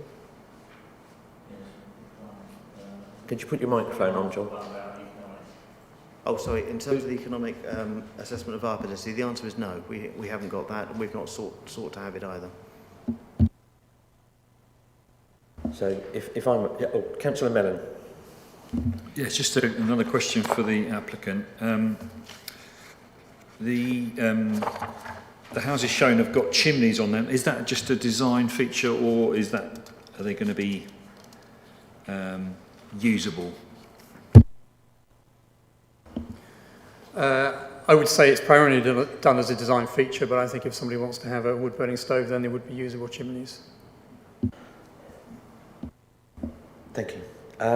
Just one other thing, just for clarification, really. So we have not sought, or we have not got any input from the economic development team about this? No, because we have a history of refusals where that issue has never come up as a point of refusal. So it would be extremely difficult and unreasonable to look at the entire viability of the site when you have, well, two factors really. One, it's never been a refusal issue, so materially I have the entire planning history against me doing that, and at the same time this pub garden is a significant size, and even with the reduction, if you compare it to a lot of other public houses around in general terms, you have got excessive amount of land available still, so it is not seen as a reasonable point. It is also not a requirement of your current policy context. We don't have that requirement for that information. But we do have policies that seek to safeguard current economic development. You have a policy in terms of retention of the public house. Its associated land arguably is part of that, but again, we've not ever sought that, and it's not come up as an issue on the material planning history of the site. Not of this site, but no, I was talking about general policy. I've certainly sat in meetings where we have had debate and input as to whether domesticating an area would affect the viability of a lawful business. Yes. And surely that is a material consideration.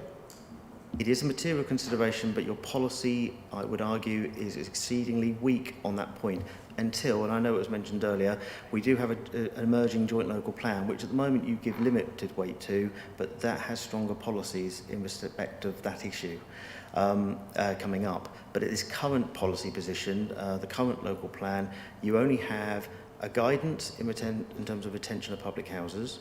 You have E6, which is in the economic point of the local plan, but even E6, even though it says retention of, when you look at the policy, it says we are happy to accept any other use as long as there's not traffic or environmental impact. So it's a bit of a diluted policy. It is a material consideration in general terms, which you can have a debate over, but it's not a strong policy point, I would suggest, but that is my opinion to you. Okay, thank you. That's really helpful. There's mentioned in the highways response, which obviously is an interesting one here, about given the improvements, it outweighs the fact it isn't policy compliant. Could you just point out what is classified as an improvement? Could you put the display back on for me? Thank you.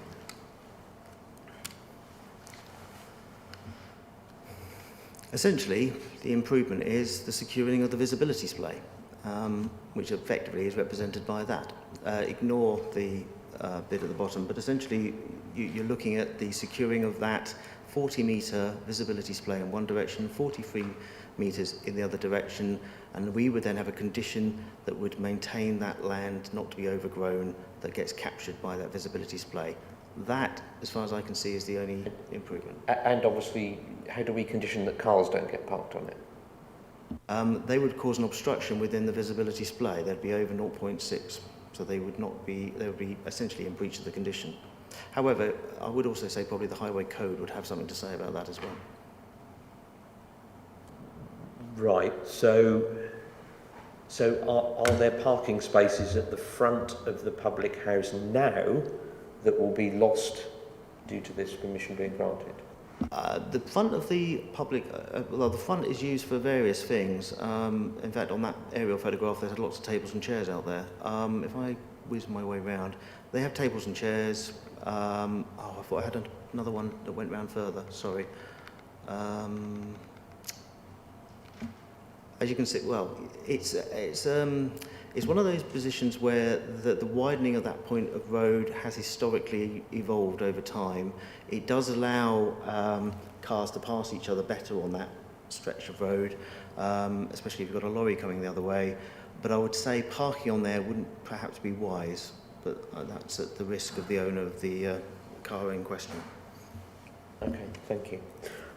Councillor Field. The diagram of the visibility display had the road width marked at 5.5 metres, but the side of that adjacent to the pub appeared to be somewhat a figment of imagination rather than physical boundary. Will that be in any way marked as part of the generation of the visibility display? Otherwise, you're clearly measuring the visibility display from a position drivers are unlikely to adopt. The trouble here we're dealing with is currently rough land that is unmarked on the ground. So, you know, what you've done is what we've done here in this case, and this is what the Highways Authority have accepted, is taking a reasonable point of 2.4 metres back from what is reasonably defined as the edge of the highway. But there's no markings on the edge of the highway, so it's not very clear. And ultimately taking what they think is a reasonable position that gives them that degree of visibility. It's not perfect, I will agree, and I think that is an argument that I know neighbours have taken up with us in terms of they can argue it a different way because of where you stand to take the initial measurement.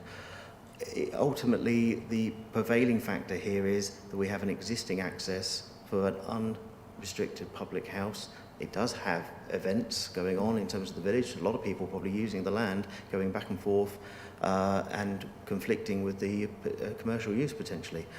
but ultimately that all goes on at the discretion of the current owner. That's a private matter. But we have to accept the worst case scenario is possible that this pub could become really, really busy. 2 houses and the outflow of the traffic for 2 houses versus an unrestricted commercial use, we don't feel is a reasonable difference. And also, can I just have clarification that is all of the visibility display inside the red line of the application site?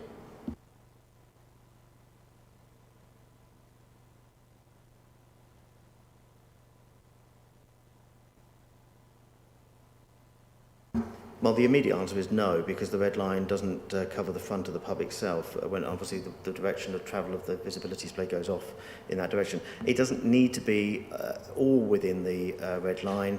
Some of it is, but on the basis that we cover partly highway land here as well, and we don't normally require that in a red line sense. Okay, thank you. Councillor Turner. Sorry, when the houses are being built, presumably the lorries are going to have to access the site through that entrance as well, and presumably that's going to impact on the pub and the people using the pub for a certain amount of time. Has that been considered? I would imagine they would need to make arrangements to secure, safety obviously of people using the pub as much as the construction workers. We do have a construction management plan conditioned to be agreed for further details on that point. So I'm also concerned about obviously that access and those lorries getting through there on that sharp bend as well. It just doesn't seem very safe. This is the point of health and safety and the risk obligated on the developer to undertake. Planning can only do so much, and unfortunately builders have to, we can imply all sorts of things, but it comes down to the individual builder ultimately and their practices on site. And there's obviously the heritage issue if those lorries do bump into the wall that's listed and the pub possibly, because it is a very narrow entrance. That is their risk, and if they commit criminal damage to a listed building, we can obviously take that up in enforcement terms. Thank you. Just one other tiny bit of clarification, and we'll go on to the ward member. It says in the highways response that the condition must provide a minimum width of 4.5 metres from the nearby edge of the carriageway. Can we just... That is achievable, is it? Yes. Thank you. Over to the ward member, Councillor Otten. I'll give you 3 minutes and a bit more. Sorry, just to clarify, the ward member has an unlimited amount of time under the public speaking rules. Thank you. Sorry, I didn't hear that. You have an unlimited amount of time. Oh. Sorry for my lack of experience. Okay, thank you.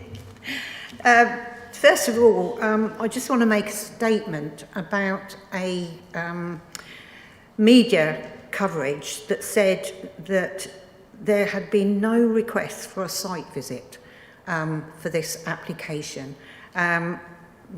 from this to this council, and we wish to dispute that. Even the local MP, Joe Churchill, had asked for a site visit. And for those members of this committee that are here now, I make no apologies for calling this site in again, because as you can see, it is incredibly controversial. I have quoted policies HB1, HB13, HB2 on design and residential amenity. The application now has dwellings, and I believe far in excess of the height of the neighbouring cottages and houses. The size and scale are completely out of proportion, alongside the site of these small flint and rendered cottages and the 6 bells itself, all of which are included in the conservation area. Current policy states applications should be sympathetic to local character and history. I question why on the previous application, as has been discovered from Mr. Panier through his application for further correspondence, the Heritage Officer stated that proposed works would have the potential to conflict with the pub, which is a Grade 2 listed building. So surely any development here would have a significant impact on that alone and with the use and viability of the pub. He also, in that email, asked for advice from the Economic Development Department of this council, and yet we have had nothing, despite the council commitment to supporting local businesses, and I quote, LP 29, any loss of services and facilities will be resisted. On the actual planning of the application and the proposal before, you have 5-bedroom house. That surely could easily have 3 cars. There is a proposal for a walkway, safety of children, but that's also must be for the safety of people with disabilities. And I would like to point out that that goes alongside the listed wall, but also contains outbuildings that belong to the pub, which obviously have got doors on them. At the moment, the car parking for the pub has obviously been used as external seating due to COVID regulations, and therefore the whole of that car park area has had to be significantly reduced.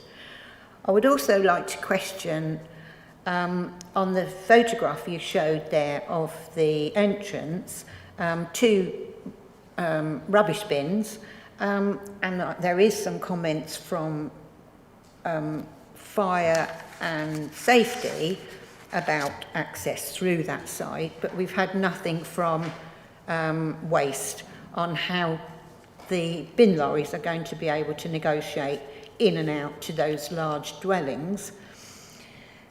Once again, I and the community continue to be at odds with the recommendations on highways. Despite trying to prove there is no risk to car users and pedestrians, I have been told that even someone on horseback needs to pull out onto Church Road in order to see round that bend at Upper Green. And this has also been shown by the users of mobility vehicles that it is impossible to negotiate safely, and your policies should address the needs of people with disabilities. We've been told there is no record of accidents, but this is untrue. I have also quoted policy T10, history of flooding. The planning officer said there is no record of this, but I can assure him that there have been numerous inspections by officers at that corner, and a problem has been identified, causing vehicles to pull out onto the other side of the road, particularly when the water freezes. The successful community shop on Church Road has delivery vehicles parking, therefore forcing driving from Lower Green to pull out into the middle of the road, facing any from the opposite direction. The school bus parks there with potential danger to children crossing from Meadow Close, as there is no footpath on that side from the pub. You have been shown and told of the drastic loss of the open community space. This is something this council has vowed to protect. Once again, there are still numerous conditions still to be agreed, including from the ecologist, who still has a holding objection due to insufficient information, particularly on bats. There is no indication of any potential loss of trees, and what conditions will be imposed on construction vehicles using this limited site. Also on archaeology, this still needs to be done. As I say, Chairman, I make no apologies for calling this application again. It is obvious from all of the number of refused applications that this site is totally unsuitable for any development. It is clear that the developers are trying any computation to squeeze in some completely unsuitable permission onto what is a site with far too many constraints, so I urge the committee to refuse this application. Thank you, Chairman. Councillor Passmore, question. Thank you, Andrew. It is clearly a pretty controversial site, and as I said earlier, I do more or less know the area. I don't know the site specifically, and I do agree with you, the water sticking on that corner. I've been around there many times, and there is a big issue there. I just wonder, would the ward member agree, Penny? Because it's such a sensitive site, would there be merit in arranging a site visit here? I mean, these did come up, I think somebody mentioned that earlier. I mean, if you wish, that's down to the committee, but yes, I mean, you know, it's always better to look. Yeah. Are there any other questions to the ward member? No? Right. Sorry, John. Can I pick up a number of points that's come out of that? Well, a number of things really.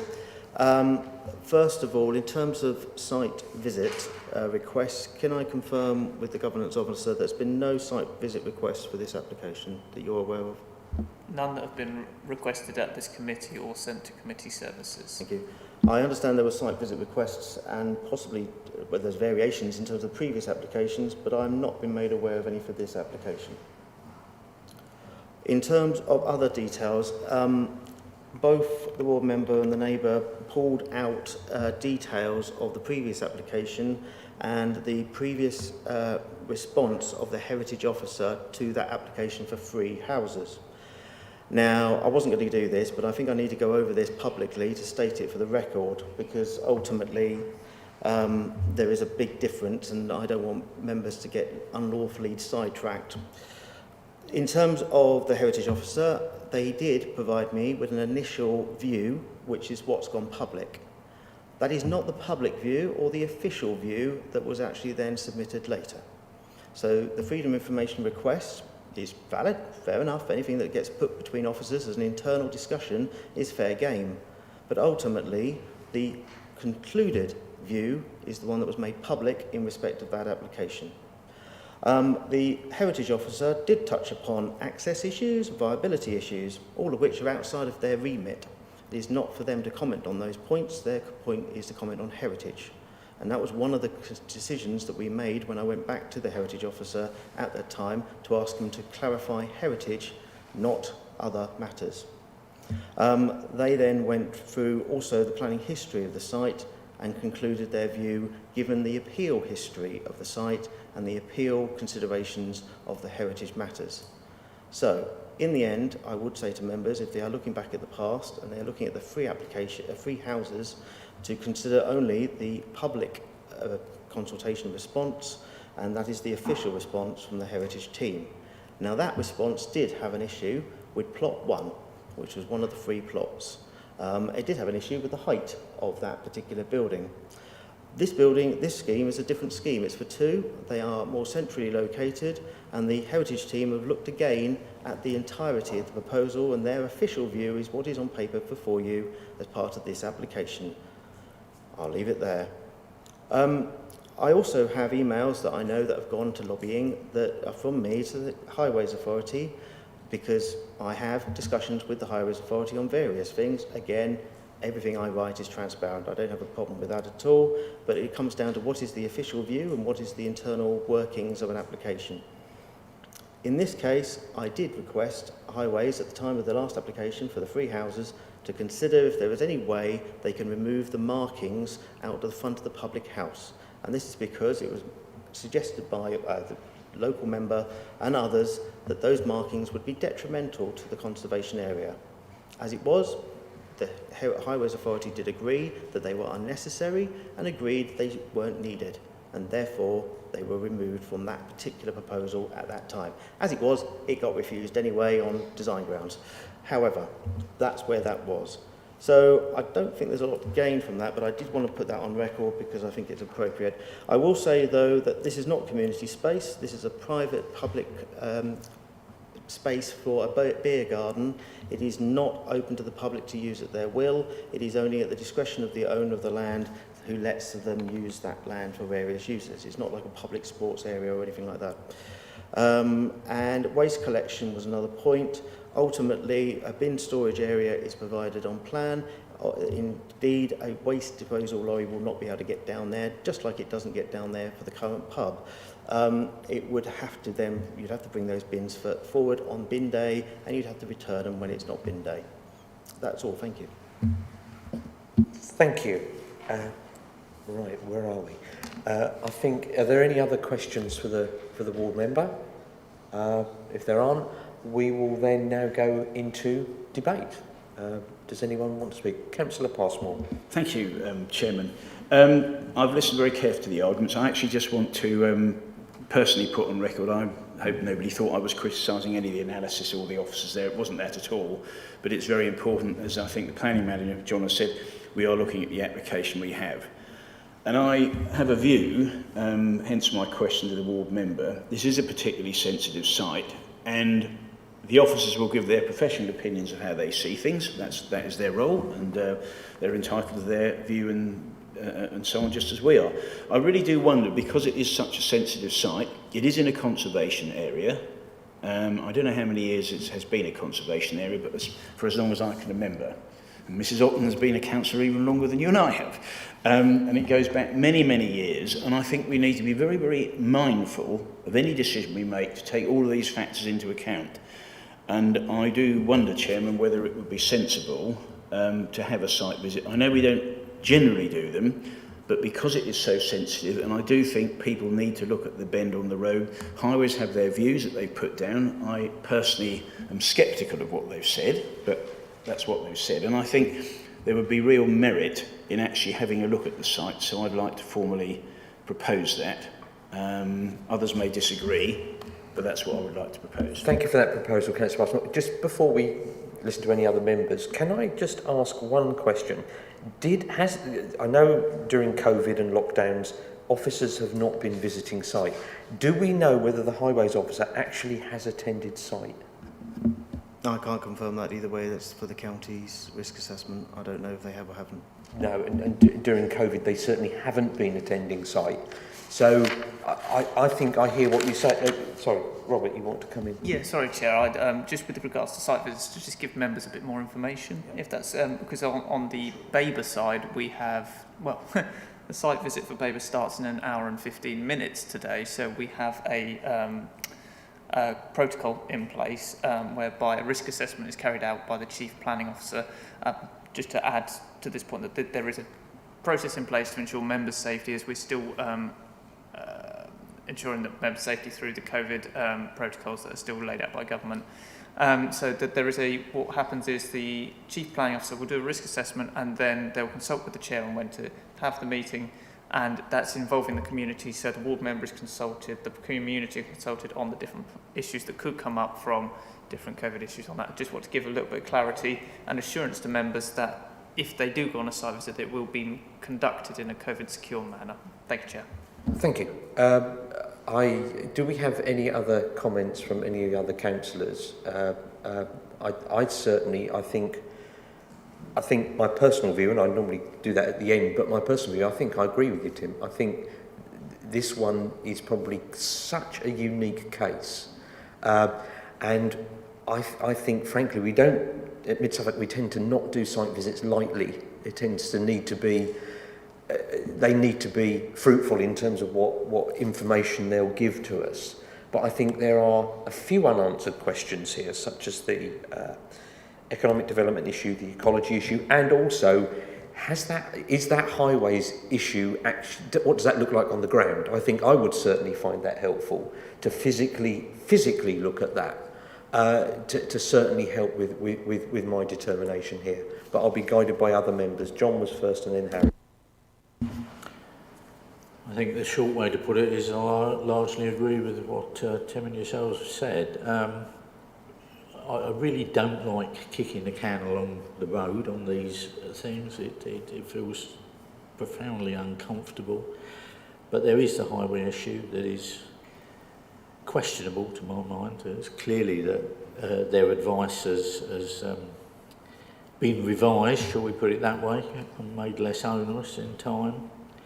There's clearly the economic development aspects, which I think I said before, concern me significantly. We want to maintain the viability of pubs as social centres, particularly, and I thought the MPPF did have 3 conditions to sustainability, one of which was economic. I'm concerned about the heritage issues, again something that doesn't always worry me greatly, but these are large buildings in an environment which we don't see that clearly from our maps and photographs. As we're told, there are a number of much smaller dwellings, and maybe this is totally incongruous. So taking those things into account, I'm inclined to say I will support the move for a site visit. Thank you. Councillor Richardson. Thank you, Chair. I wasn't actually going to ask a question, but it's a sort of technical procedural question, so I'm happy to take that outside of the meeting. But just to comment on what we've discussed so far, I think there's certainly a lot to be said about this application. In contrast to what I mentioned previously, actually, I think there's a lot to be said about the design of the dwellings that we're looking at, but I do accept that the location of the site itself is of such a controversial and contentious nature that a site visit does sound sensible. So unless it's been officially seconded, then I'd like to second the proposal that we defer for a site visit. Thank you, Councillor Richardson. Does any other councillor wish to have anything to say? So we have sorry, John. Just to wonder, because this is going to be the first site visit we've had post-COVID, ultimately, and for different reasons, I'm not going to be available for the next month either. Ultimately, the normal practice previously was that the site visit used to be held the following week, and it used to be then returned to then look at. That is not going to be the process we have to go through. We have to look at the risk assessment first, and it is only on the qualification of that that we will allow it or not to take place. So that is the first point. The second point is then the timing of a site visit would probably take some time to organise. I think you're looking at least a month to do that, and then to return the item to committee. I suspect that needs to be scheduled specifically, so that may be some time before it returns. I'm not saying that's a problem for you to consider, but it is timings that you may want to be aware of. Thank you. Thank you for that clarification. I agree. The time scale, I mean, there are probably risks that we are running by extending the timescale. We're fully aware that any applicant can appeal for non-determination if we hit a certain target and threshold, etc. I certainly feel in this circumstance, if we're unsure as to whether the highways officer's been there or not, we've had interesting advice from highways officers in the past, some of which has been questionable at times. There's nothing wrong if we feel unsure that we make sure by having a look. I certainly have an issue with highway safety here. I certainly have a concern with the height. If I visit site and able to walk into that site, looking at the height of those proposed buildings may well completely dispel that concern. But at the moment, these are significantly larger buildings than the average home. We're in a sensitive area here. I think we deserve, even on that count alone, because equally, I wouldn't want to support an approval if I wasn't fairly sure here. I also wouldn't want to try and sustain a refusal if indeed it could be accepted perfectly adequately on that site. So I think we owe it to everyone concerned here to pursue a site visit if we can. I certainly make myself available whenever that's needed, because I think such is the gravity of the circumstances if we get any element of this wrong. Is that Councillor Richardson? Thank you, Chair. Apologies, I'm now going to ask my technical question just because it follows on from what John was talking about. I just wanted to query, because I'm here as a substitute and not normally a member of the committee, but by virtue of the fact that I've been the one sitting here and listening to the debate, would it be necessary for me to attend the site visit and then the subsequent committee meeting, or would it be appropriate for Councillor Humphreys to do that? It would normally be those that attend that committee. So you wouldn't be expected unless you were knew you were going to substitute that person on the day. Correct, isn't it? Fine. See, my 18 years of experience worked in one element. So are we now content as to that we have a motion proposed and seconded? Chair, if it's helpful, I can read out what I I have got as a Please, Robert. as the motion, I have embellished it slightly to just reflect the points that I raised earlier with regards to the COVID protocol. So the proposal, as I've written it, is that the site visit be undertaken of application DC 210294 after a risk assessment is undertaken by the Chief Planning Officer in consultation with the Chair and other parties identified in the COVID secure site visit protocol. And as previously mentioned, those other parties are the Parish Council and the ward member. I think that's correct, isn't it, John? There's no other specifically identified ones. Just want to check before. No, that's correct. Yeah. So as long as that's acceptable to the proposer and seconder, And for those of you who've not been on a site visit, I've not been on a Mid-Suffolk site visit for a number of years, I don't think. They are literally for information gathering only. They are not there when you are there to express opinion, and it's not a chance for people to lobby you, it's a chance for people to give you information and points of fact. So are we happy to go to the vote on this now? Mr Carmichael, sorry, and Chair, just to comment, I know it's when members of the public have asked, and we've always said, haven't we, that it's an unwritten rule at Mid-Suffolk that when a deferment goes back to the same committee, A or B, and of course we've got an unusual set of circumstances today where this committee's membership is reduced and unusually different, but we still have 2 regular members here, and I imagine officers will endeavour to have a B committee deal with this. So that, I mean, we'll have at least... I would have naturally thought if Committee B is recommending a site visit, they're not recommending it for Committee A. So I was assuming it would be us and this committee that would be attending the site visit. So thank you for that. With that, are we ready to and happy to go to the vote? Thank you, Chair. I will now start the vote for members. That is now showing in progress in the modern.gov app. And will show in light blue colour. It will be at the bottom of the screen, so if members could scroll down, it will show there.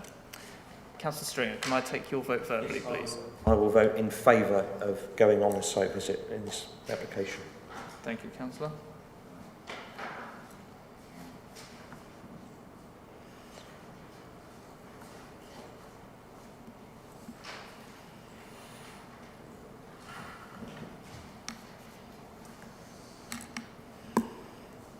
Thank you, Chair. All votes have now been received, and that is 6 votes for and is unanimous. Thank you. Thank you all. And the next item on the agenda is, have we got any site inspections? Well, yes, we have. And we will be setting the date for that when we've done the risk assessment and realised it can be safe for all concerned. Anything else to report from the Governance Officer?